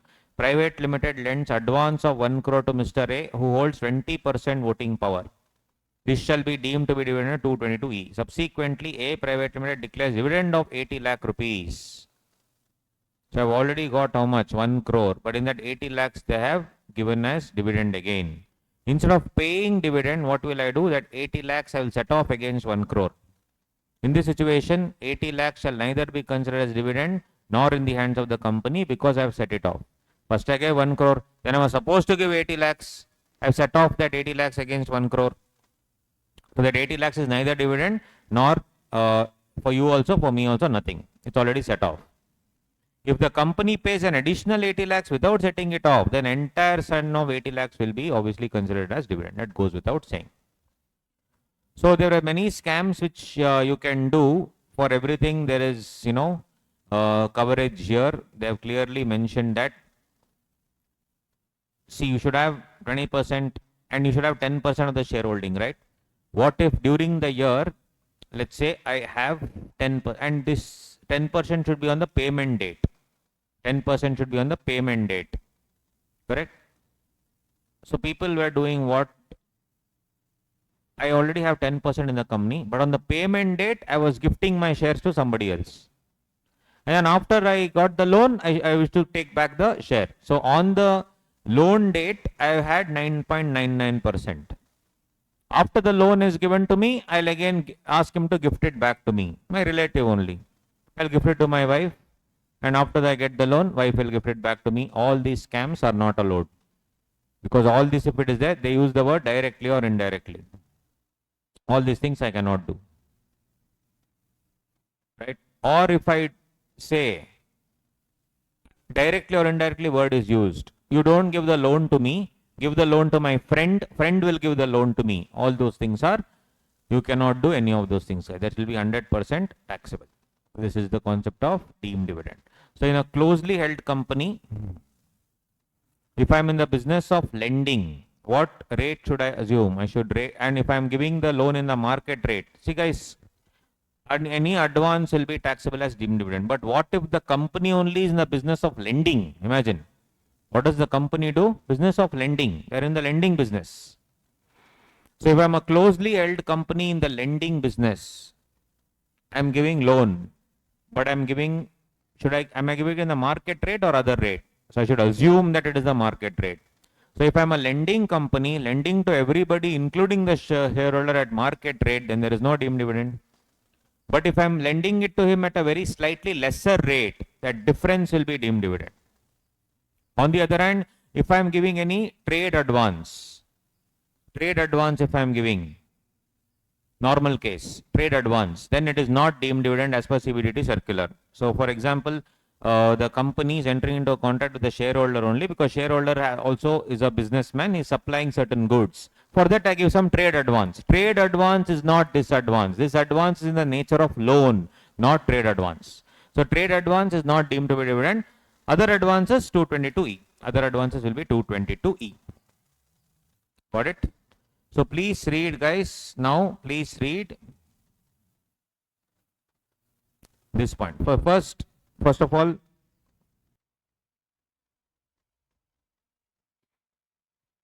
yeah. So hope you understood. So first of all, gift taxation already done. Dividend taxation already done. Now, return from UTI, mutual fund, that would be fully taxable. Any return from UTI, mutual fund, etc., fully taxable. Income from member of parliament, MLA, MLC, all these people. Salary is IFOS. Daily allowance or constituency allowance, both are exempt under 1017. Any awards, if you receive from government like Bharat Ratna, Padma Bhushan, Khel Ratna, Arjuna Award, exempt under 1017A. Other awards will be income from other sources again. Like your other awards, if you get man of the match, man of the series, all that will be taxable. Winnings from lottery, crossword, puzzles, general game show, horse race, everything is IFOS under 30%, direct 30%. Tax rate. TDS rate also 30%, tax rate also 30%. Agricultural income, if it is from land in India, exempt under 10.1. It is land from outside India, IFOS. It will be IFOS. So if I have an agricultural land in USA or UK, then how much it is income from other sources. Rental income. House property, if I am getting income from house property, then it's house property. Rent of asset other than house property. So if I start renting out my cameras, start renting out cars, etc., personal car I'm renting out, then it is IFOS. Composite rent, where agreement is not separable, which means I will now rent my entire Studio. Let's say I have a studio. This is the studio that I'm sitting in. I will rent out my studio. Can I rent out only the room? No, I will rent out this computer, equipment, everything. So what is that? IFOS. Subletting. I have taken the house on rent. Now I have given it to somebody else. Subletting. That is also IFOS. Royalty. As far as royalty is concerned, from books, it is IFOS. Director gives remuneration. Employer, if he's getting director getting remuneration as an employer, then it is salary. As a consultant, if he's getting, as an employee, if he's getting, then salary. As a consultant, is getting PGVP. If he's getting sitting fee for all the board meetings, that is IFOS. And ICI, you are a invigilator, paper setter, whatever at ICI, and you're getting the evaluation, etc. Whatever money you're getting, IFOS. If you're a paper setter in a particular school, then also IFOS. Keyman insurance policy. Keyman insurance policy, policy amount, final amount received by employer, PGBP for them under 28 we saw. Amount received by employee, salary. Amount received by any other person like chairman, emeritus, or even the family member of the employer will be IFOS. Maturity amount of life insurance policy is exempt under 1010D except Keyman insurance policy. For that KMP, it is obviously done. Family pension, my dear friends, family pension. Now this is an important amendment. How much is the exemption? 1/3 of the family pension or 25,000. Earlier it used to be 15,000. Now it is 25,000. This is an amendment. Only if you opt for 115 BAC. If you don't opt for 115 BAC, then that is your default tax regime. If you don't opt for it, then you will not get this particular exemption. So if the family pension you are getting is 90,000, 1/3 of 90,000, that is 30,000 rupees or 25,000, whichever is less. So 25,000 will be exempt. So 90 minus 25, 65,000 will be taxable. All gallantry awards. Family pension given in as a gallantry award. For example, those who got Veer Chakra, Param Veer Chakra, all these people, obviously for them, fully exempt. As far as interest is concerned, if I receive interest from gold bond, gold monetization scheme, PPF, Public Provident Fund account, it is fully exempt. If I get interest on late compensation on compulsory acquisition of property, I already told you 50% interest is deductible. Other interest fully taxable. Post office savings account up to 3,500 rupees it's exempt, and for joint account up to 7,000 rupees it's exempt. Advance money forfeited in capital gain we saw on or after 1/4/2014 as per 5629 it is fully taxable. Compensation received on termination or modification of employment from non-employer organization. I am joining a new organization or I don't want to join yet. From the old organization, they'll come to me and say, you please join me. You don't join there. I'll give you 10 lakh rupees if you come to me directly. That amount also is IFOS because I'm not yet employed in that particular thing.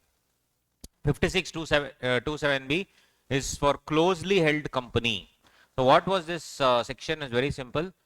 Angel tax. So your market value is just 100 rupees, but I am giving you 200 rupees per share.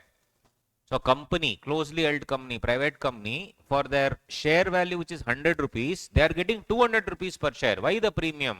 Because the angel investors wanted to invest in that to ensure that future they will get return. So 5627B tax the company. Who's the recipient of the money? Company. They said, boss, your value only is 100. They are paying 200. So 200 minus 100 is taxable in your name, in your company. This used to make sense because people were converting black money into white money. I have white money. I will give you 200 rupees and I will take 100 rupees black money from you. All that was happening. That's why angel tax came. But now in Finance Act 2024, this concept of angel tax has been removed because they're like, everyone who has money, please pump in. No problem. That is this part of the story. Very simple.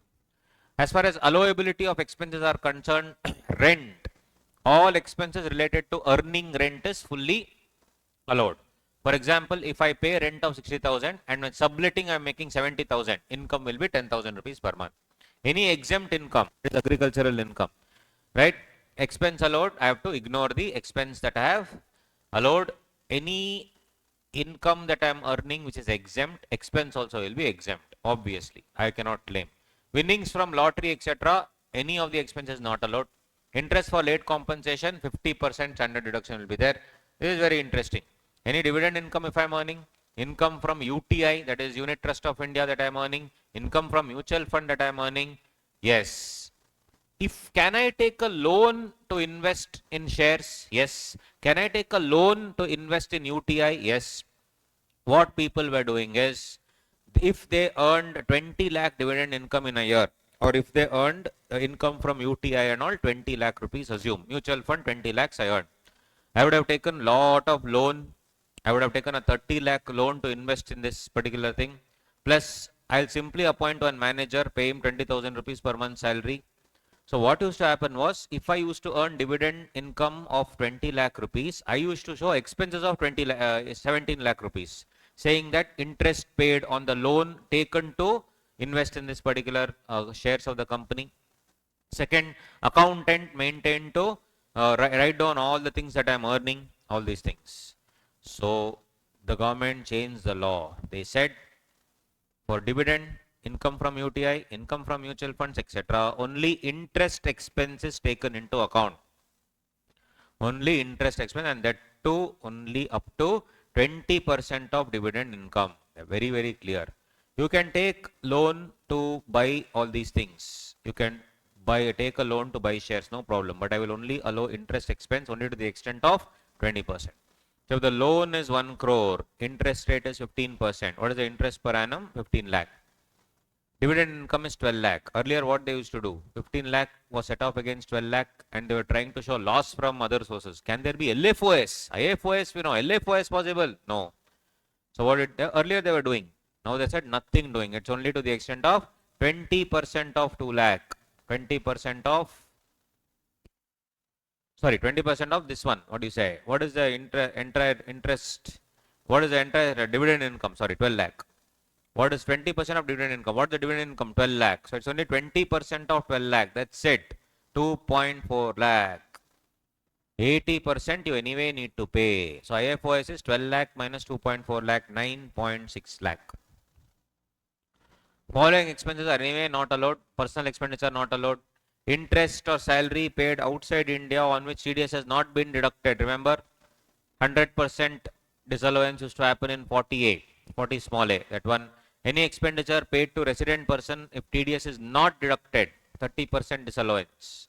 That 30% disallowance, if you have not deducted TDS expenditure, 30% of the expenditure will be disallowed. Same provision.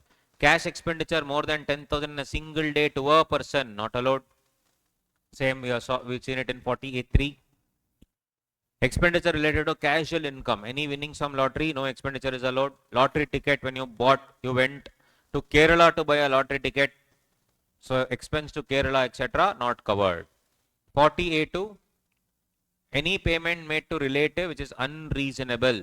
All these things are not allowed. Not allowed. Okay, guys, a very important change that has come in the 2024 Finance Act is the concept of buyback taxation. Buyback taxation.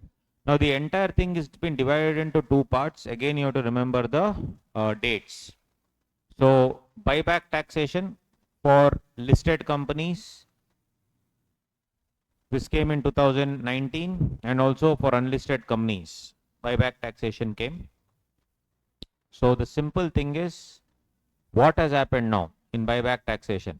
Till 30th September 2024, till 30th September 2024, there was a section called 115 QA, whereby if company goes for buyback, so they have a lot of money and they do not know what to do with it because they have already spent a lot of money in the, growth of the company. There's not much money left here. So what do we do? Right? So till 30th September 2024, what was the scene? So the company, what will they do? They'll buy back the shares. Company will buy back the share.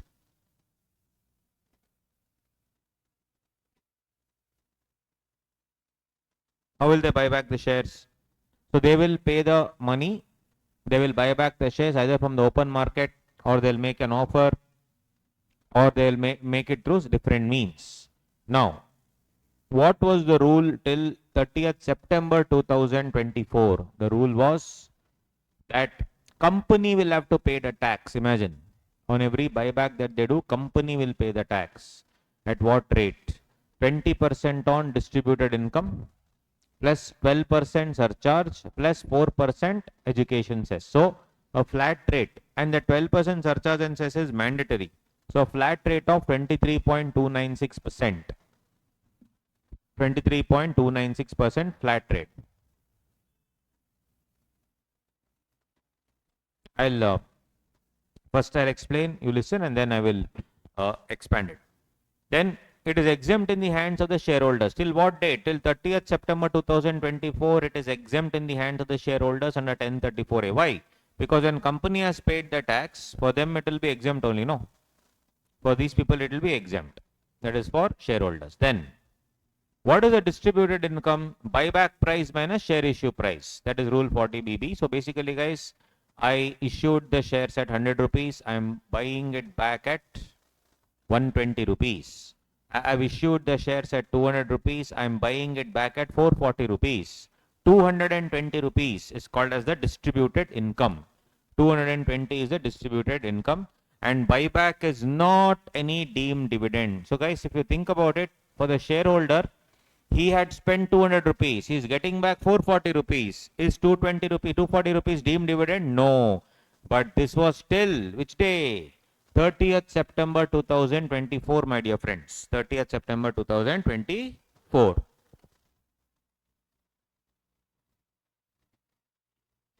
Right? This is what the scene was. Now what happened? Nirmala madam has changed everything. Now what happened? This is from which time? On or after 1st October 2024. On or after 1st October 2024. They said 115 QA is not applicable. 115 QA is not applicable. 222F has been inserted. 222F has been inserted, whereby now buyback is deemed to be dividend. Buyback is deemed to be dividend, guys. How? It's now it makes more sense, no? Because I am buying back the shares. If I am paying 440 rupees for your share, which is 200 rupees, 240 rupees, I was paying tax as a company. Now, no, I will not pay tax. I will pay you 440 rupees. For you, it's a benefit. A share worth 200 rupees, you are now getting at 240 rupees increase. So for you, buyback is deemed dividend. Entire buyback amount is deemed dividend. Now, what about the capital gain? What will happen? What happened to the capital gain? Under 46A, full value of consideration is deemed to be nil. Full value of, I'm just showing the big screen. Full value of consideration is deemed to be nil. And 57, guys, buyback payout is taxable as deemed dividend at normal rate. At normal rate. No expense has been allowed. No expense also is allowed. And capital gain, full value of consideration nil minus cost of acquisition. So basically capital loss will be there. This capital loss will be allowed to be set off against the future gains. And finally, section 194, when the company is paying you money for buyback, company will deduct TDS at 10% under section 194. TDS at section 194, 10% they will deduct. 10% they will deduct. So guys, I will show you the example which Nirmala madam only has given in the, what do you say?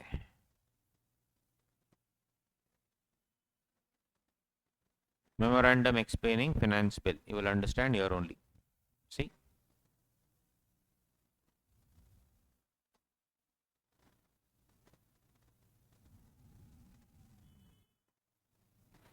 Check it out.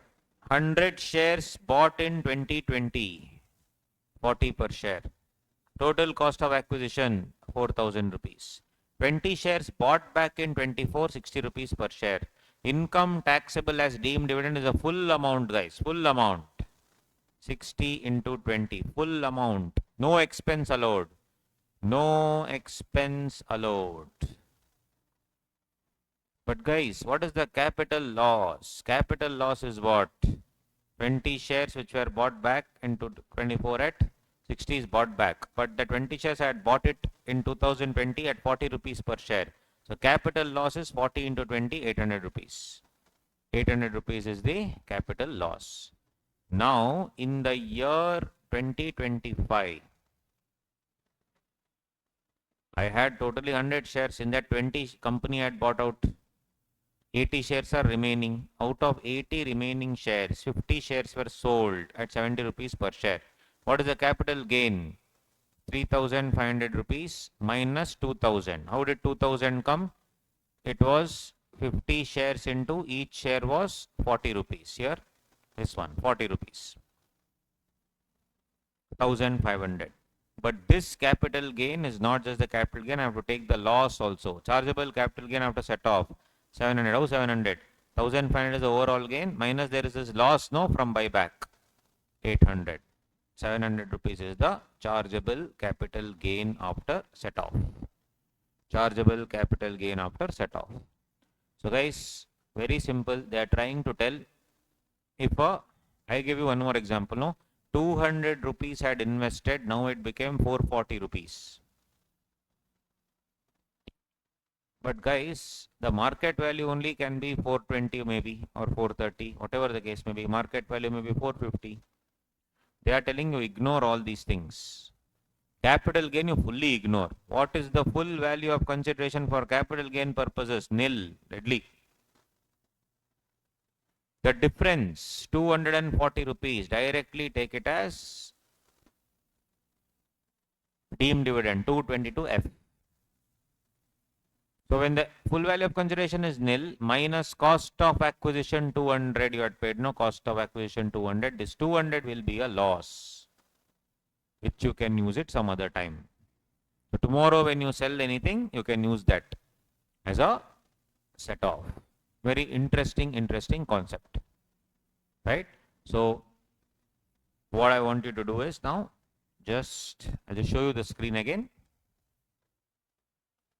This is the entire structure of buyback, right? Buyback in the old provision and now it is a new provision.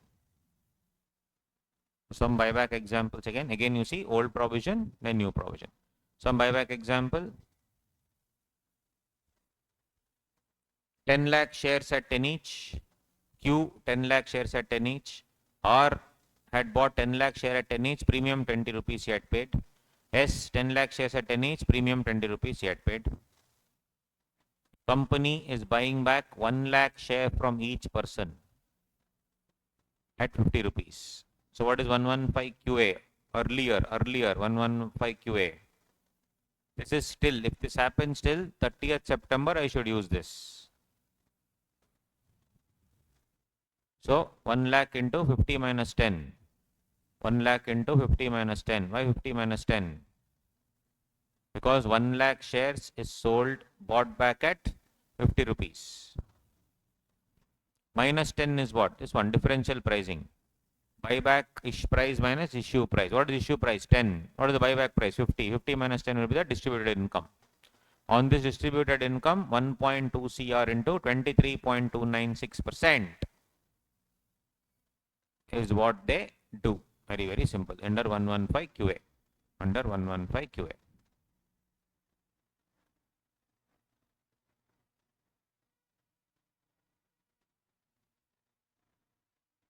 That's all. This is during the other time. During which time? 115 QA time. But now, for the after the amendment, very simple. After the amendment, this is the deal. I showed you the example, this one. Very simple, guys.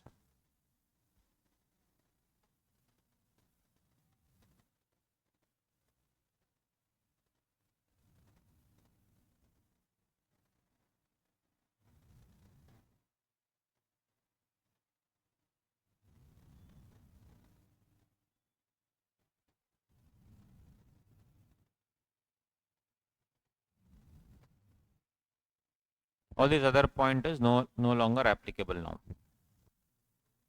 right? So, okay. So let's now start with clubbing of income. Shall we? Clubbing. So if you see the page number, it is F1, clubbing of income. So as I told you, there will be one adjustment on clubbing minimum, maybe 2 marks, or it can go up to 4 marks, but predominantly 1 to 2 marks every single time it will come. So actually, if you see, I mean, if you keep on ignoring these small areas, 2 marks, 2 marks, 2 marks, like that, only 10 marks will happen now. So we cannot ignore any of these areas. Of course, we are doing the big chapters also, where a lot of questions will come, but we cannot ignore the smaller chapters as well. These are as equally important as the bigger chapters. Bigger chapters in bulk it will come, but here small chapters put together, questions will come. So we cannot ignore any of these chapters, as we have already discussed, guys. So clubbing of income. Basically, what do you mean by clubbing? So in order to shift a portion of their income to persons who do not have any taxable income, people were shifting their one part of the income to others, which was cheating. Right, so that is why the clubbing provisions have come, and they are trying to ensure that people do not shift like that from one person to the other person and all those things, along with the other areas that we have seen. So quickly we will discuss, and then I will show you a quick video with respect to this clubbing. So first of all, section 63 defines the meaning of transfer. So transfer will be what? Income, transfer of income without transfer of an asset, or it could be transfer of an asset. If I transfer income without transfer of an asset, there are two types of transfer: revocable transfer, irrevocable transfer. So guys, I am not transferring an asset. One is what? I have a house, I will transfer it in the name of my wife. That is transfer of an asset. Income is what? I am getting some income, 10,000 rupees. That instead of me getting it, I will transfer it to my wife's name only. Yeah, so that is what? Transfer of income. Am I transferring any asset? No. So for example, I own a house, rent is coming in that house. Rather than transferring it to me, my bank account, I will give the tenant my wife's bank account. So where will the money go? Money will directly go to the wife's bank account. So is it taxable or not? Is it clubbed or not? So here it's like, if you remember in Companies Act, we had seen lifting the corporate veil. And I lift the corporate veil and make the people responsible. Here also, even though I am giving it to the wife, lawmaker will lift the corporate veil and now club that income with whom? With the main person. In this example, me. So there are two types of transfer: revocable, irrevocable. Revocable means something which can be cancelled later. So there is an agreement between me and you, it can be cancelled later. But if I sign an irrevocable transfer, which means whatever it is, I cannot take back the goods. Whatever it is, I cannot take back the income or property, whatever. So revocable, irrevocable, income without transfer of asset. Then one more is revocable transfer, and it's transfer of an asset. Here, transfer of income without any transfer of any asset. That is which one? Section 63. In that section 60 specifically, section 63 defines transfer, but then it is linked to two sections. Section 60, which speaks about income without transfer of an asset. Section number 60. So there it is always clubbed at the hands of the transferor if I transfer income. But if I transfer the asset, my dear friends, if I transfer the asset will be a revocable transfer. Asset will be a revocable transfer. So one is transferring the asset to the wife, transferring the house to the spouse, transferring the house to the son's wife, transferring the house in other cases. If it is revocable, means if it is cancelable, then it's a different treatment. But if it's irrevocable, then it's a different treatment. We'll see that. So if I transfer anything to the spouse, to the wife, then guys, if there is an agreement to live apart, then there is no clubbing. There's an agreement to live apart, then there is absolutely no clubbing. Only legal separation. If there is legal separation, that is agreement to live apart, no clubbing. If voluntarily I give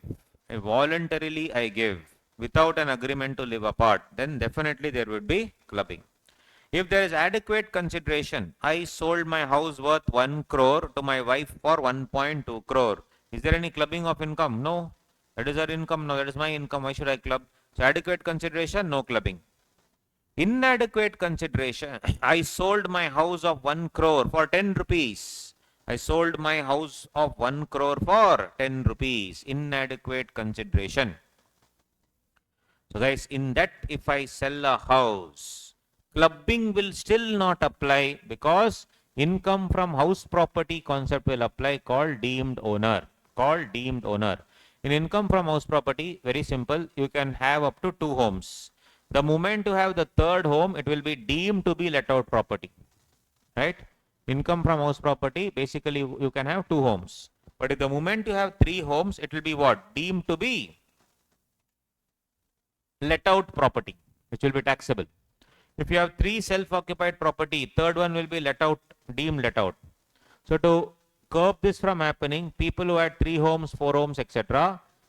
Let's say you have 4 homes. The husband had 4 homes. He transferred 2 homes to the wife. By transferring 2 homes to the wife, husband also had 2 SOP, wife also had 2 SOP. They were not paying tax. Generally, the income from those 2 homes which is with the wife should be clubbed in the hands of the husband. But 64 will not apply because there's another section in house property itself, section 27, concept of deemed owner. There they say if a husband or a wife transfers to the spouse more than 2 houses, basically more than 1 house, if you already have 2 homes and the third home you transfer to your wife, then even though the ownership is with the wife because you have transferred through a valid gift deed, even though you have transferred to the wife, even though you have transferred to the wife, who will be the deemed owner? The husband only will be the deemed owner. Husband will be the deemed owner. Got it? So section 27, who will be the deemed owner? Husband will be the deemed owner under section 27. Will clubbing apply or not? Clubbing will not apply. Clubbing provisions only is in another form for house called deemed owner. If it is other than house, my dear friends, so other than house, 6414, clubbing will apply. On the other hand, if it is son's wife also, daughter, I mean that is daughter-in-law, adequate consideration, no clubbing. Inadequate consideration, same thing guys. House and other than house, here, deemed owner concept will apply only and only for wife, not for son's wife. In this case, clubbing will apply. In this case, clubbing will apply. This is the entire process. For irrevocable transfer, there is a different concept. Irrevocable transfer, what is this here? Irrevocable transfer of an asset. Irrevocable transfer is not taxable in the hands of the transferor till the lifetime of the transferee. Irrevocable means what? When I moment I sell that asset to you or give the asset to you as a gift and I clearly mention there, I am not going to take it back. If that be the case, there is no clubbing. Till you die, I am not going to take it back. Yes. Is it taxable? No. It is taxed or clubbed only after the lifetime of the transferee. But during the lifetime, if it is done for the direct or indirect benefit of the transferor, then it is clubbed. For example, I will transfer my house to my servant and I clearly mention that till your lifetime I don't want it back. Genuinely out of love I am giving. You and your family live there, not clubbed. After my servant dies, again that will come back to me. That is the concept of irrevocable. It is irrevocable till he dies. After that, it will come back to me. But on the other hand, the master, just to save tax, has transferred the house in the servant's name. Will that be taxed? Yes. For example, Onion had a house property, he converted to a trust, irrevocable transfer. He transferred to a trust. And from that trust, it was actually for the benefit of Nandini, Nandi, Nandu, Nani, so many people. All his children, girlfriends, wives, whatever. Irrevocable transfer. Will the income from house property be clubbed in the hands of Onion? No, because genuinely I have transferred it. It is not for my benefit, it is for their benefit. Right? On the other hand, if Onion has given a house property to his friend Ambi, irrevocable transfer, during the lifetime of Ambi, 1/1/2012 to 10/4/2022, till the lifetime of Ambi, it is his. No clubbing. After Ambi dies, it will be clubbed in the hands of Anniyan. Very simple.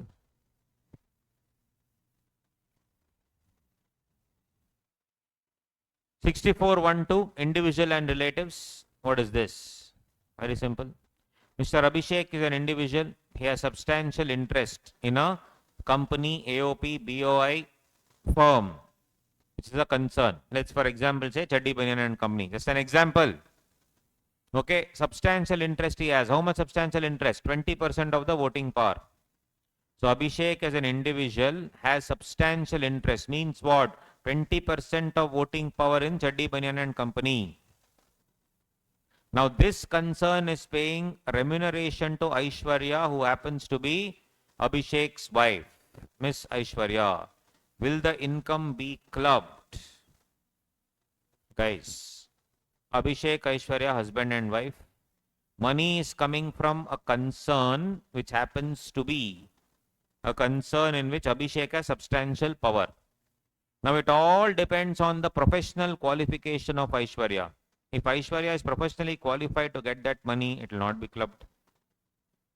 If technical qualification is not there, it will be clubbed. If it is there, it will not be clubbed. Very simple. This is 6412. Whatever they give in MCQs, I am quickly revising. That's all.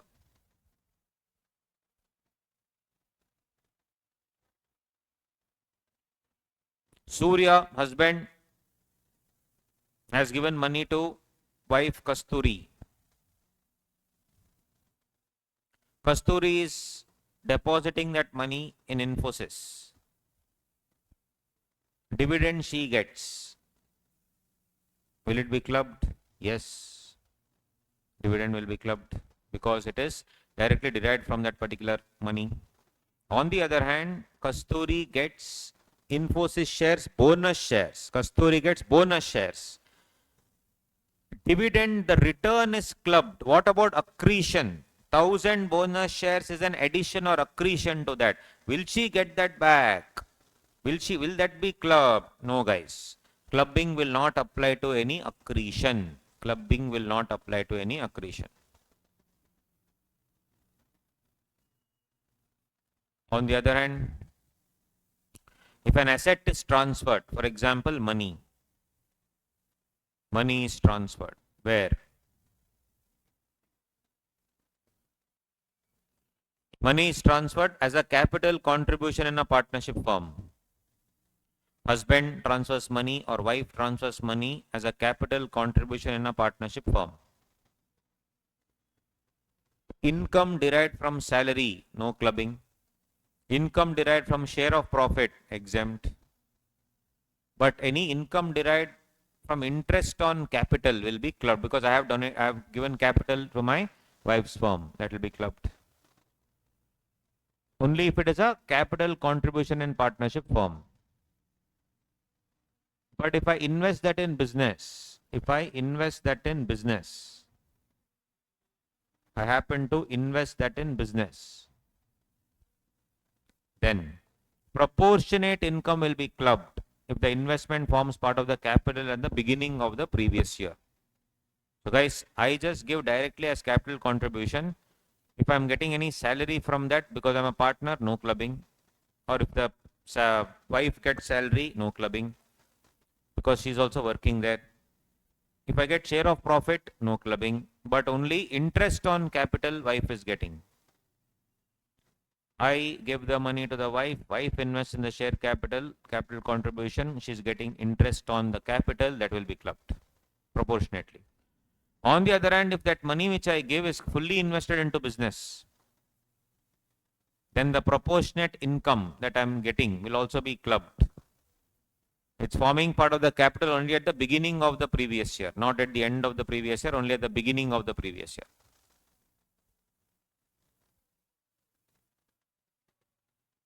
Right? So if the income derived is 10 lakhs, but that 10 lakhs is because of husband and wife contribution. Husband is contributing 1 and wife is contributing 2 parts. So our overall income is, let's say, 9 lakh that I've got. So that 9 lakh is now to be divided into in the ratio of capital. 1:3, 2:3, as simple as that. And this capital should be forming part of the beginning of the previous year. So if capital as on 1/4/22, if it is there, own capital 3 lakh, gift from husband nil, total 3 lakh. But husband invests on 10th April 2 lakh rupees. Overall at the end of the year is so much. This profit, will it be clubbed? No. Why? This is profit from business. Will it be clubbed? No. Why? Because it should be based on the capital at the beginning of the financial year. Beginning of the financial year 1/4/22.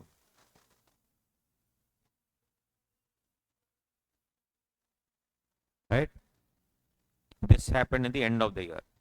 You see on the next year for that matter, 1/4/2023, now there is a capital of 4 lakh 50 and 2 lakh also of the husband.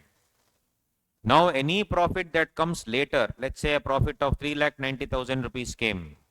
This 3 lakh 90,000 should be shared in the ratio of 4 lakh 50 by 6 lakh 50 and 2 lakh by 6 lakh 50. Ratio of capital at the beginning of the previous year, most important.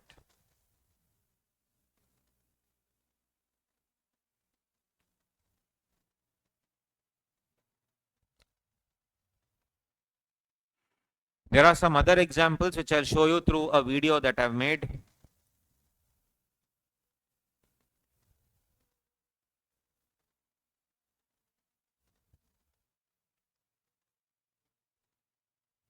Same thing. Deemed owner, everything I've explained. Son's wife also same thing. Yes, apart from that, I've made a video. I'll share that quickly. But apart from that, couple of other things. Income of minor child. Income of minor child. Income of minor shall be taxable in the hands either of or his or parents.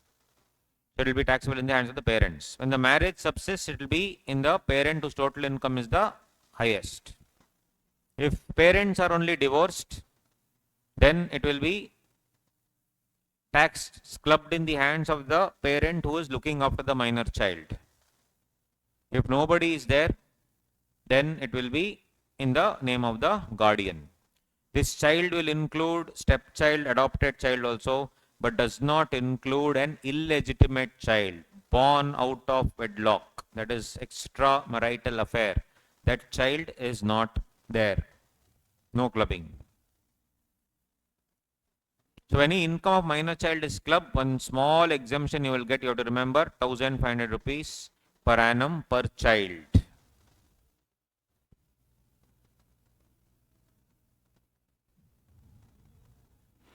Any winning from lottery, etc., this 1,500 you will not get. All MCQ points. 1,500 is an exemption you will get for the clubbing. But if the child has won from lottery, no 1,500 should be reduced. If the child is suffering from any disability, it will not be clubbed. What if the child happens to be Prithvi Shaw, age 14, is earning 1 crore. Now in 2025, IPL won some fellow, one 14-year-old kid or 13-year-old kid got 1 crore deal. What about that? That is his own thing, right? Why will it be clubbed? It will not be clubbed.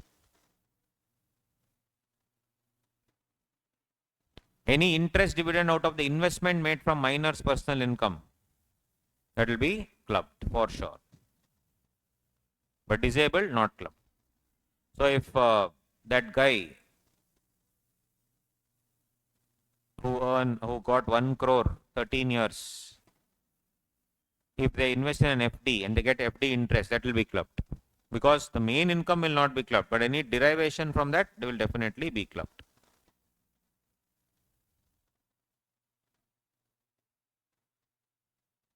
That will be clubbed. Got it?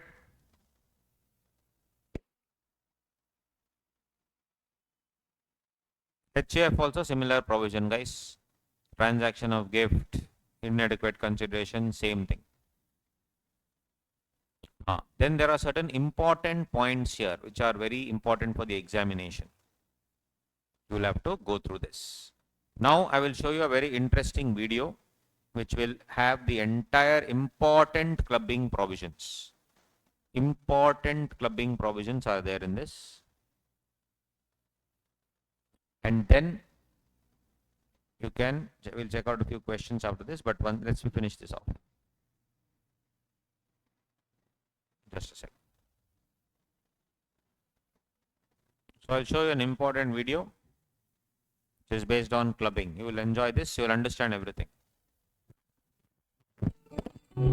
Hello, my dear friends. As you know, a person is taxed in respect of his own income.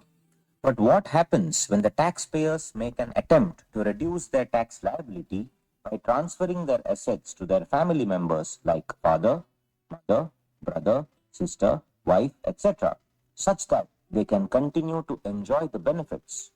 In order to curb these practices, the Income Tax Department introduced the sections 60 to 64, and these provisions are called clubbing of income provisions, which is very, very important for CA Inter and CA Final. Hello, my dear friends. My name is Punarvas Jayakumar. Welcome to my YouTube channel, Punarvas Jayakumar Classes. Today, we will be discussing some interesting aspects in clubbing of income.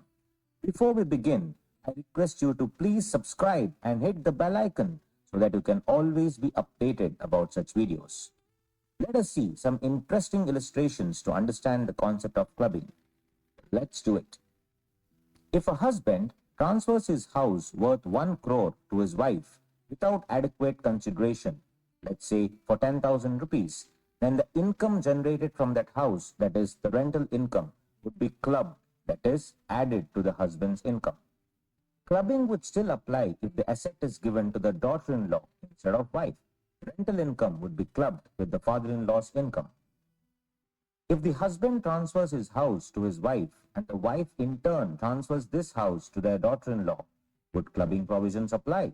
Yes, because section 64 subsection 1 clause 6 covers direct or indirect transfers, and here there was an indirect transfer. However, if the wife buys the home for 1 crore rupees from the husband, there would be no clubbing because this would be adequate consideration. Also, if the husband has given his house as part of divorce proceedings, that is alimony, then there would be no clubbing as well. In order to circumvent these provisions, individuals used to form a trust in which the beneficiary is the individual's wife or his daughter-in-law. The individual then used to transfer a house valued, say, 2 crore to the trust for just 10,000 rupees. Let's say the house earned an income of 10 lakh rupees every year, which has, as per the trust deed, accumulated for around 15 years, and then the amount of 1.5 crores would be paid to the beneficiary, that is the wife or the daughter-in-law. Would this income be clubbed with the individual? The Supreme Court said that the income was accruing to a trust and not to the wife or the daughter-in-law. In order to nullify this Supreme Court judgment, lawmakers brought in 6417 and 6418 to include association of persons as well. For example, so now the income of the trust, that is 10 lakh rupees per annum, will be clubbed in the individual's hands from year number 1 itself. Very nice examples, don't you think? Let us see some more interesting examples, my dear friends. A husband gifts his wife some gold. Wife sells this gold and buys shares of a company. Will the dividend income received on the shares be clubbed with the husband's income? Interesting to note that the clubbing shall continue to apply even if the transferee has converted the transferred assets to some other form. So in this case, the dividend income would be clubbed at the hands of the husband. The husband transfers 2 crore worth of debentures to his wife. It fetches a rate of interest of, let's say, 10%. The wife will earn an interest of 20 lakh rupees. She deposits this 20 lakh rupees and creates a fixed deposit on which she gets an interest of, let's say, 1 lakh rupees. Would this 1 lakh be clubbed in the hands of the husband? It is interesting to understand that the income arising out of income earned on transferred assets will not be clubbed. Therefore, this fixed deposit interest of 1 lakh rupees will not be clubbed. Yes, my dear friends, income on income will not be clubbed. Next example. Husband gives his wife 10,000 shares of X Limited. X Limited issues bonus shares of, let's say, 1,000 to the wife. Now the wife sells these 1,000 bonus shares in the open market. Would the capital gain arising out of sale of bonus shares be clubbed at the hands of the husband? The law says income arising from accretions, that is, additions to the assets transferred, will not be clubbed. Next example. The husband gives an interest-free loan of 1 crore to his wife. The wife deposits this amount as a fixed deposit and earns an interest of 10 lakh rupees per annum. Would this 10 lakh rupees be clubbed in the hands of the husband? It is very interesting to know that loan is not considered as a transfer. Clubbing will apply where assets transferred by the individual to spouse. Assets must be transferred. Giving a loan is not considered to be transfer of assets. But instead of a loan, if the husband had gifted the same amount, then the income of 10 lakh rupees would obviously be clubbed at the hands of the husband. These were just a very few examples, my dear friends. There is still a lot more to learn in the chapter of clubbing. Please support this initiative. All right, guys. Hope you understood. Now, there is one more thing, cross transfer. I'll finish it off now. Cross transfer. What is cross transfer? Two transactions are interconnected, which shall be considered as a device for evasion of tax. So here, for example, Shah Rukh Khan, wife Gauri Khan, Saif Ali Khan, wife Kareena Kapoor. Saif Ali Khan gave a gift to Gauri Khan. Shah Rukh Khan gave gift to Kareena Kapoor. Cross transfer. Both of them are friends. So income received by Mrs. Gauri is clubbed in the hands of Shah Rukh Khan. So this amount which is given here, no, it is clubbed here. Amount of this 10 lakhs gift received by Kareena is, tax there. Again, all to avoid golmaal, they were doing all this to avoid that golmaal or to stop that golmaal. Cross transfer also is there. This is all regarding clubbing. Along with the video, I have shown you everything which is request to clubbing. Okay? Yes. So in this chapter, we have two things. One is set off. One more is what? Carry forward and set off. Set off means what? Something which is set off in the same previous year.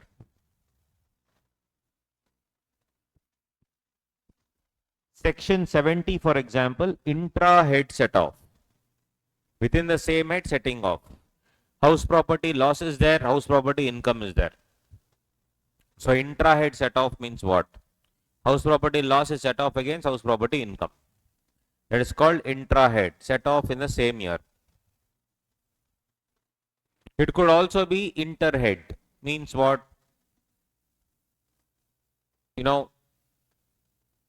Capital gain can be set off against some other loss.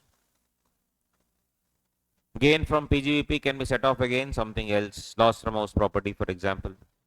Right? So,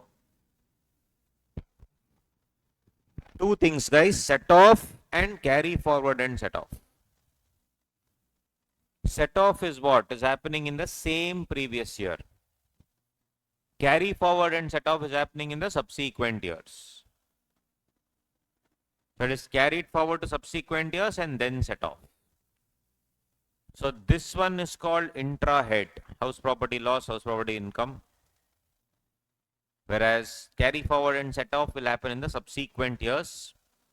That's called inter-head set off.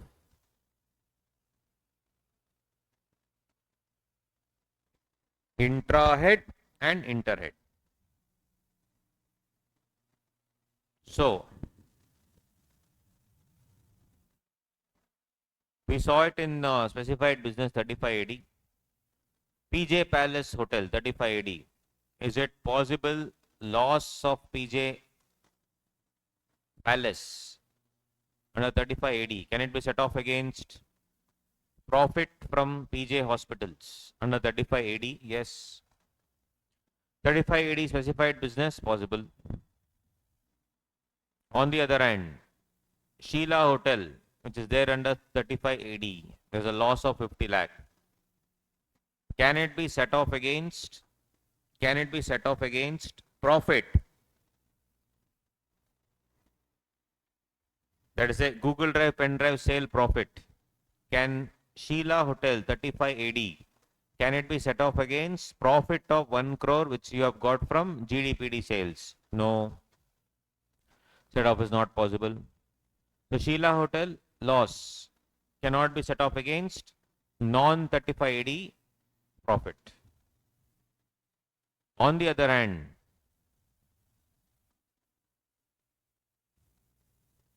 PJ Sheila Palace profit of 1 crore, can it be set off against, for example, Mallika Pakoda shop loss 10 lakh? Yes. 35 AD can be set off against the other part? Definitely yes.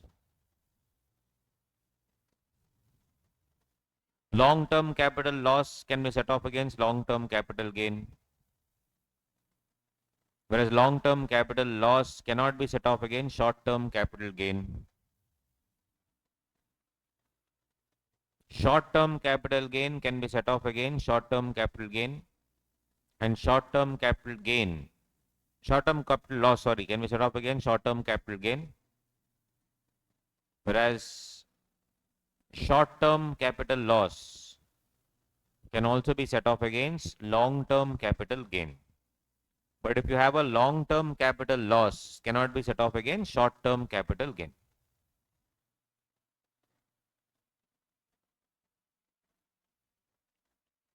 So interhead adjustment is what?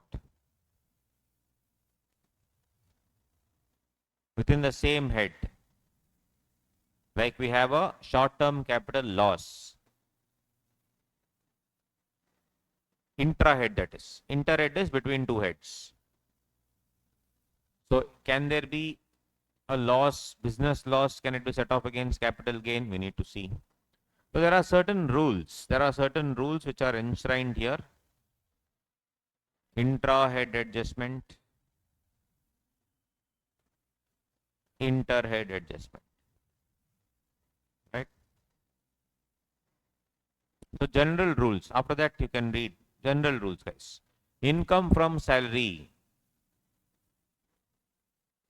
There is no concept of loss from salary, where you pay salary to somebody and then you only work. No. There is nothing called loss from salary. It's only income from salary. House property. Loss from house property, three things. Intra-head adjustment, absolutely no limit, guys.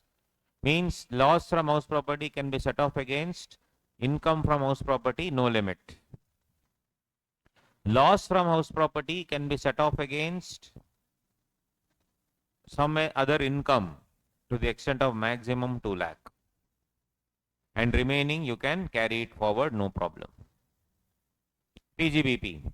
Loss from specified business, section 35 AD, can be set off only against gain from specified business, we have seen. Remaining can be carried forward. Loss from speculative business can be set off only against gain from speculative business. Remaining can be carried forward.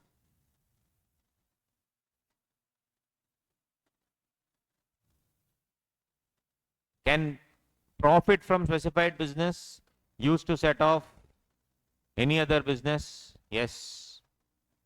We have seen that. Sheila Hotel profit can be set off against Pakoda shop loss, possible. Any other business loss, intra-head adjustment can be possible. Inter-head adjustment except salary is possible. Can it be carried forward? Yes. Capital gain, long-term capital loss can be set off only against long-term capital gain. Can it be carried forward? Yes. These are the rules given, guys. You have to follow the rules. These are the rules of income tax. Short-term capital loss can be set off against long-term capital gain or also short-term capital gain. Can it be carried forward? 100% yes. Income from other sources. Loss from owning and maintaining race horses. It can be set off from the same type of income. Loss from owning and maintaining race horses can be set off from the same type of income. Means income from owning and maintaining race horses. Can that also be carried forward? 100% yes. Other losses under income from other sources, if any. Can it be set off against income from other sources? Yes. Intra-head possible except winnings from lottery. Winnings from lottery not possible. Inter-head adjustment also can be done. No carry forward benefit. So guys, losses from IFOS cannot be carried forward. Losses from this cannot be carried forward. In all these cases, once a particular loss is carried forward, can be set off only against income from same head in the following previous year. Exception only is unabsorbed depreciation. Unabsorbed depreciation can be set off against any income, no problem, except salary. Except salary, it can be set off against any other income, absolutely no issues. In a summarized way.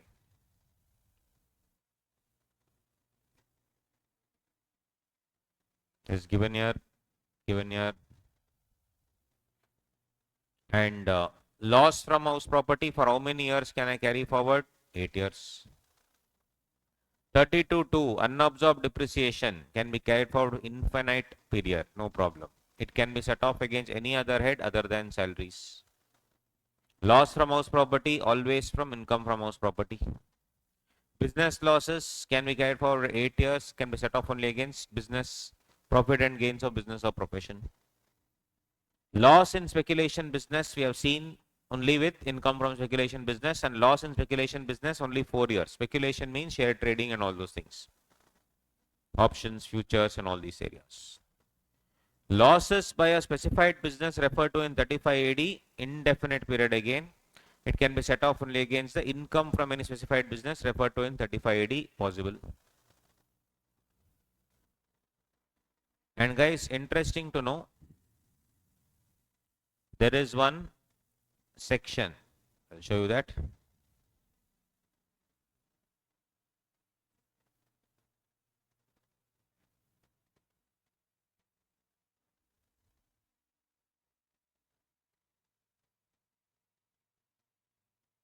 ATAC.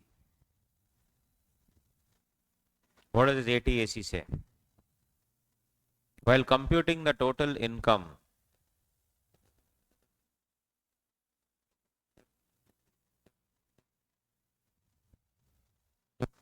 any deduction is admissible in the provision. This, yes.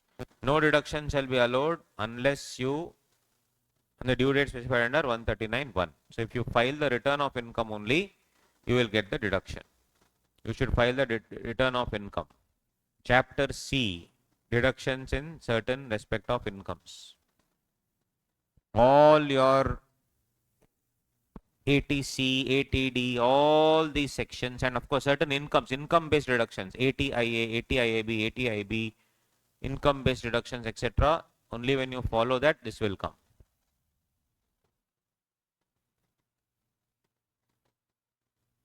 And if you see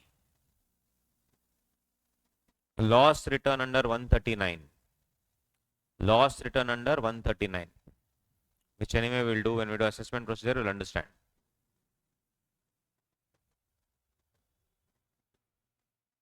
Show that 1 second.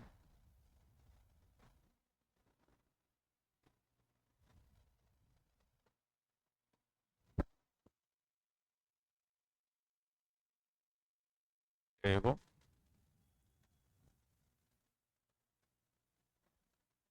Loss return under 139.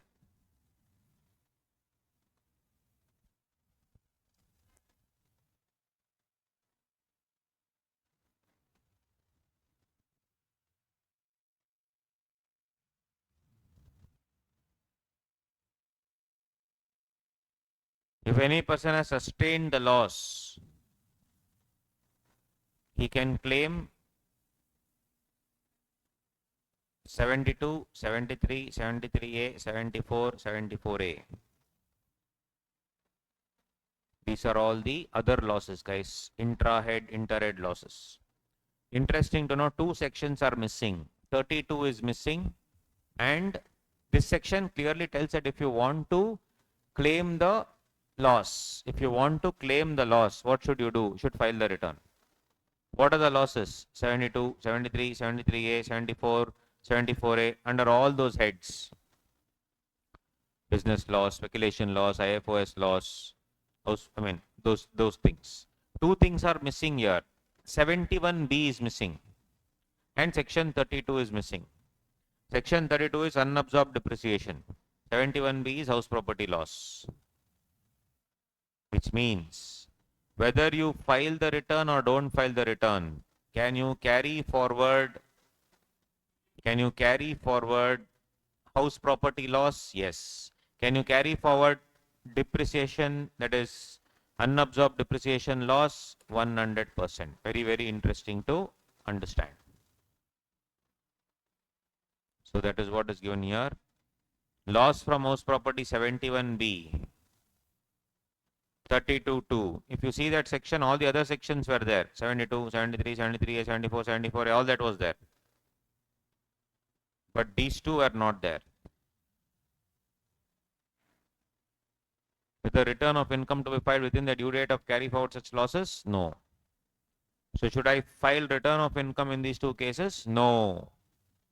No need. Can I carry forward? Yes.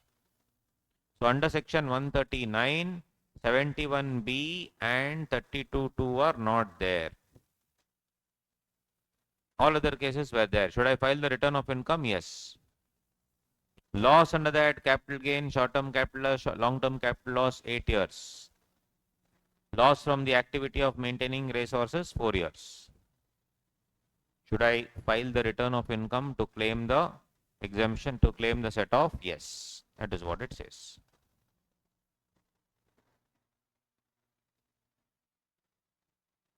So what should be the order of set-off? Order of set-off is first current year depreciation I should set off, PGBP income. Then brought forward loss from business or profession. And lastly, unabsorbed depreciation should be set off. Lastly, I should set off what? Unabsorbed depreciation. That's what you should do.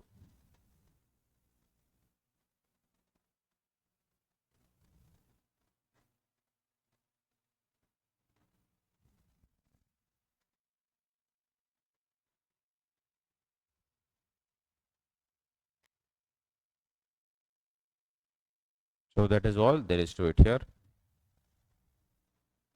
Speculation business, yes. Order of set-off we have discussed here. Whether the business is continuing is immaterial, guys. It's not a precondition at all. You can easily go ahead and do it. Sanjeev has a doubt. Year 1 loss and year 2 loss, she has filed return. Year 3 has filed belated return. Year 4, is it possible to set off the loss of year 1 and year 2? I just told you that you have to file the return for you to set off, to carry forward the loss. If you don't carry it forward, you will not be able to, if you don't file the return, you will not be able to carry forward. But did I say you cannot set it off? No, you can set off. So you will understand it in a much better way once we do 139.4. In 139.4, tomorrow only we'll do that, no? 139.4 assessment procedure will start tomorrow. That time you will understand there's an example there. If it will apply or not, you will see that. Okay, I'll make you 3-4 examples, and that one example is already covered in that. We will discuss tomorrow.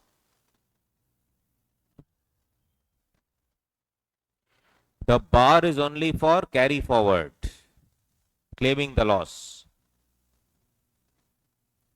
Old provisions like year 1 and year 2, you have already filed the return. Can you carry forward that? Yes. That years can you carry forward? No.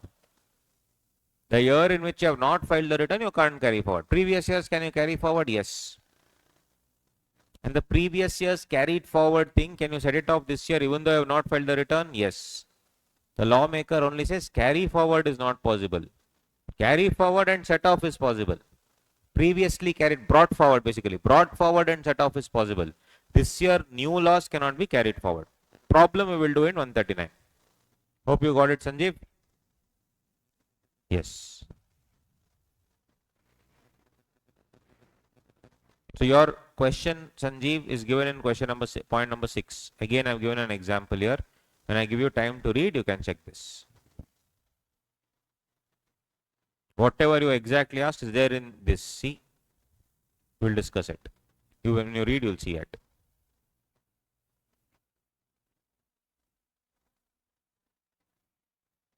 Interesting note. Carry forward on set off of accumulated loss and unabsorbed depreciation in amalgamation or demerger. Why do they amalgamate, guys? Why do people amalgamate? Because I'm carrying forward a loss for 4 years. Now I amalgamate one more company. Whatever is accumulated loss and unabsorbed depreciation amalgamating company will be deemed to be the loss of the new company. But see this deadly point. Set off and carry forward is available for a fresh period of 8 assessment years. That's why people go for amalgamation, tax benefit. Unabsorbed depreciation, anyway, it's unlimited available. But think about this. Set off and carry forward is allowed for a fresh period of 8 assessment years. That's why people go for what? Carry forward.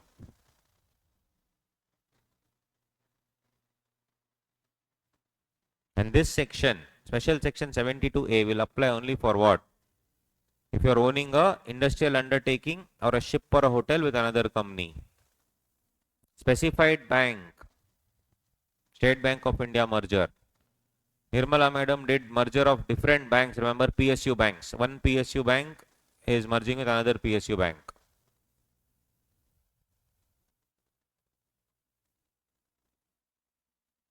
Or if there is a strategic disinvestment and amalgamation is carried out within 5 years. Classic example, Air India. Air India was a strategic disinvestment and they sold it off to Tata. They planned it properly.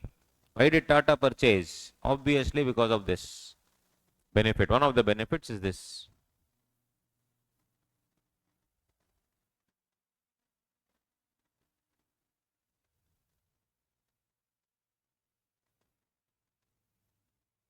Strategic disinvestment. It will include what? Sale of shareholding by a public sector company is also included. Tatas.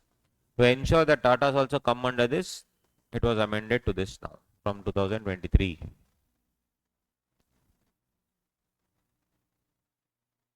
So the amalgamating company should have been engaged in the business for at least 3 years. Air India obviously. Amalgamating company should hold at least 3/4 value of the book on the date of amalgamation, as it did 2 years prior to the date of amalgamation. Yes. Whatever they basically they're trying to do, it should not be some new assets which are bought. It should be old assets. Yes, Air India, everything was old. So no. Conditions to be satisfied by the amalgamated company. Once it's amalgamated, new company. Amalgamated company should hold at least 3/4 of the book of assets. Whatever they have, I should also have the same thing. And business of the amalgamating company should be continued by the amalgamated company for at least 5 years. If it is not continued for 5 years, if Air India closes within 5 years, then what will happen? Whatever was allowed earlier will be not covered, not given to you. Apart from that, there are some additional conditions. So, whatever was the installed capacity, the new company should achieve at least 50% of the installed capacity before the end of 4 years. And then, whether they have done it or not, a certificate has to be verified by a chartered accountant that they have done it, then everything, all the provisions are taken care of. Industrial undertaking, for example, it will have manufacturing, processing, all those goods, right? Anything. So 50% of the installed capacity I should be able to achieve at the end of 4 years. So industrial undertaking means everything. Manufacturing, computer software, everything is covered. Electricity, ship, aircraft, see Air India.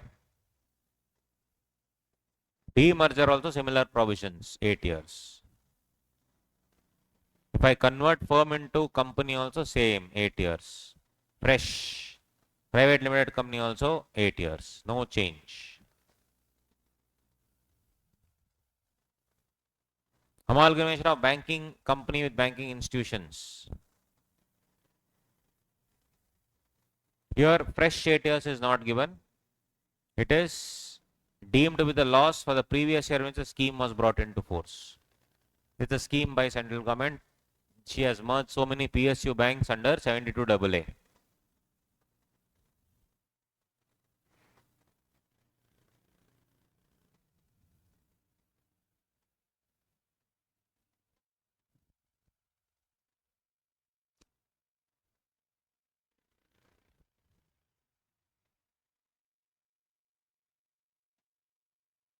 Closely held company. Closely held company means what? More than, not less than 51% of the voting power held by persons who beneficially hold the shares. Closely held company is the company in which the public is not interested substantially. Public is not substantially interested in that particular thing. Means private company. What about startup? Eligible startup. So startup also, here it says no, you should have 51% voting power. Who? Founders, promoters should have 51%. But startup, there's an exception. Permits deviation in shareholding also, no problem.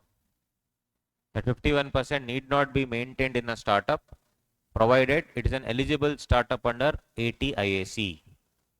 Eligible startup under 80 IAC. So if you see section 80 IAC, you have income based deduction for startup.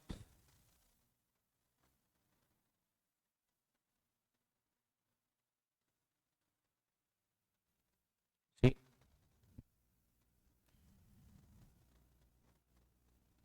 being an eligible startup. What is eligible startup? It should not be split up by anything. It is not transformed by new entity. It should be in the innovation development of products with a high potential of employment or wealth creation. It can't be a pani puri stall which you have opened in your city and then tell startup. It should be scalable business model. It should bring in lot of revenue, lot of employees. It can be, what do you say, spread across the country. It's not just in one particular place. That is the eligible business. All shareholders of the company who held shares carrying voting power will continue to hold shares on the last day of the previous year in which the loss is sought to be carried forward. 51% and all need not be there continuously. Like whoever shareholders are there, the shareholder should continue to hold those shares on the last day. And if you've been incurring a loss for a period of 10 years from the beginning of the year to the incorporation, then you can set it off here.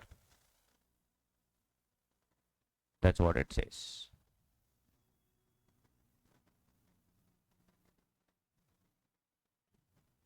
But guys, if the shareholder dies and the shareholder gifts it to somebody else, then that is not called as change. It says there should be no change in the shareholding. If a shareholder dies, then he gives it to his son or daughter. How is it called change? It's not a change.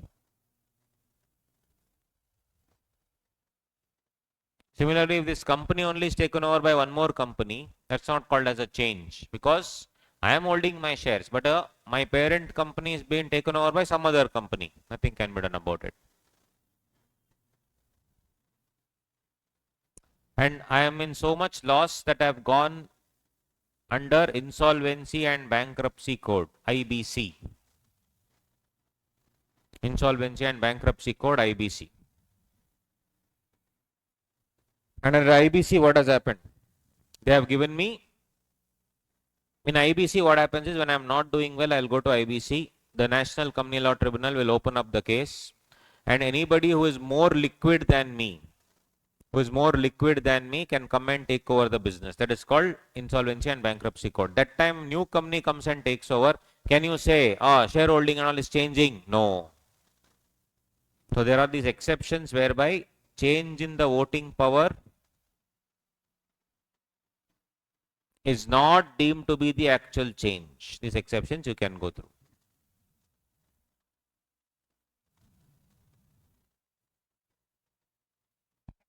Discontinued business also up to 8 assessment years you can carry forward.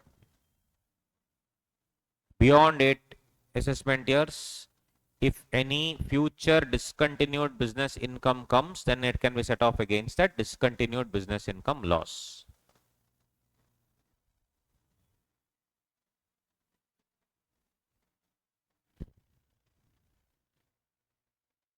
This part you will understand after search and survey. You will not understand now. And then if you come to the initial part, guys, before set off and carry forward, there are these sections. Cash credits and all those things. What is that?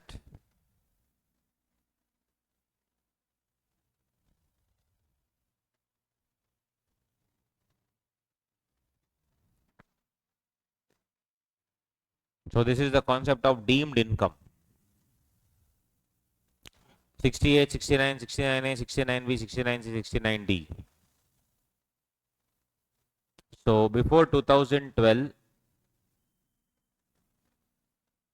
there was a company called Lovely Exports in Punjab, where they converted black money to white money. They brought in some 1,000 laborers, gave them each 2.5 lakh, 2.5 lakh, 2.5 lakh, and they went and deposited money in Lovely Exports Limited, black to white converted. And each of these laborers got one share, one share, one share, one share. 1,000 such people were there. So they converted around 25 crores like this. They only had cash. They caught hold of a laborer, gave him 2.5 lakhs, went and deposited. For you to deposit, I'll give you 5,000 rupees reward. So a lot of cash credits were there as capital. 2.5 lakh, 2.5 lakh, 2.5 lakh, because 2.5 lakh it is beyond the basic, I mean, within the basic exemption limit of the laborer. So assessing officer said, what is this credit? 25 crore credit has come in your account. No, no, sir, that is the capital of these people, sir. Who are they? I don't know, sir. They are laborers. They have got money. How did they get money? Sir, I don't know, sir. How will they get money? I don't know. Sir, I am not bothered about their source, sir. I am not bothered about their source.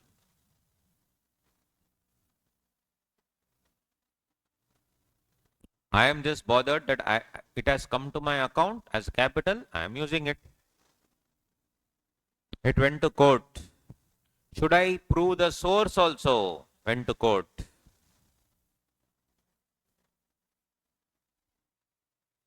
And Lovely Exports won the case. Government did not like it.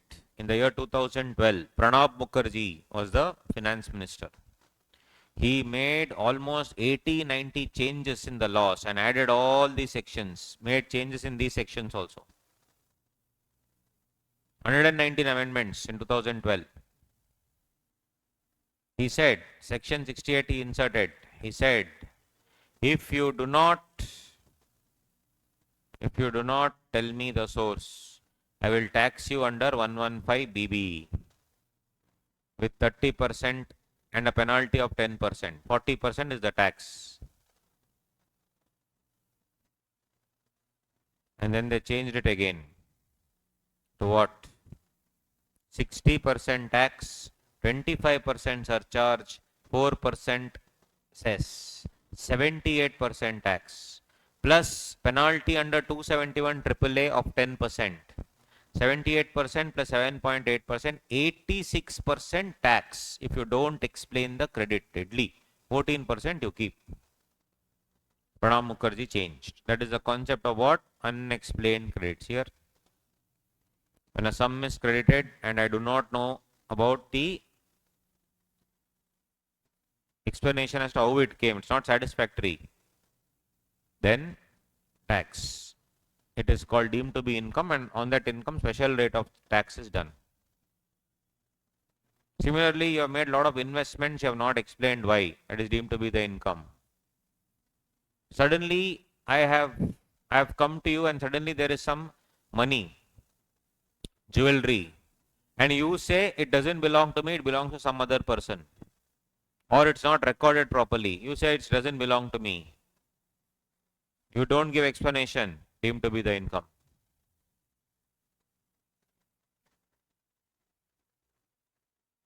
You have made investment in lot of jewelry, bullion, articles, etc. Spent lot of money, but you're not giving me the correct picture as to why everything has not been disclosed. You have made investments worth 50 lakhs, but you have disclosed only 30 lakhs. 20 lakhs, you are not giving explanation as to why it's not disclosed in the books. Is it personal in nature? Is it not? Is it the companies? Explain properly. No explanation. 69B, deemed to be thing. In one of my clients' places, they found around 25, 80 lakhs cash. They could not explain why it came, how it came, where it came. So, they added it what? Unexplained money. 69A, they added. Unexplained money. Deemed to be income.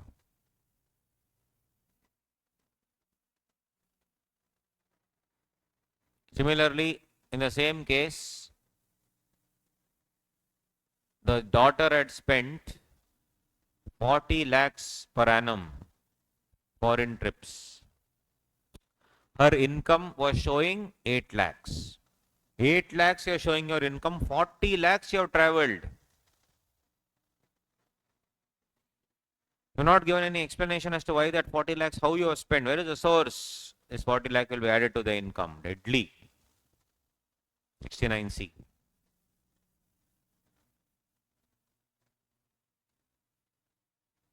Then in case if it's borrowed on hundi, hundi is a way of borrowing. There also it is deemed to be income if you don't repay and all that. So see the tax as I told you, 60%, 25%, 4%, 78%, plus 271, 888, 10%, 86% tax. Deadly. So in all these put together, my dear friends, you will get around 2 marks. This is concept of set off and carry forward.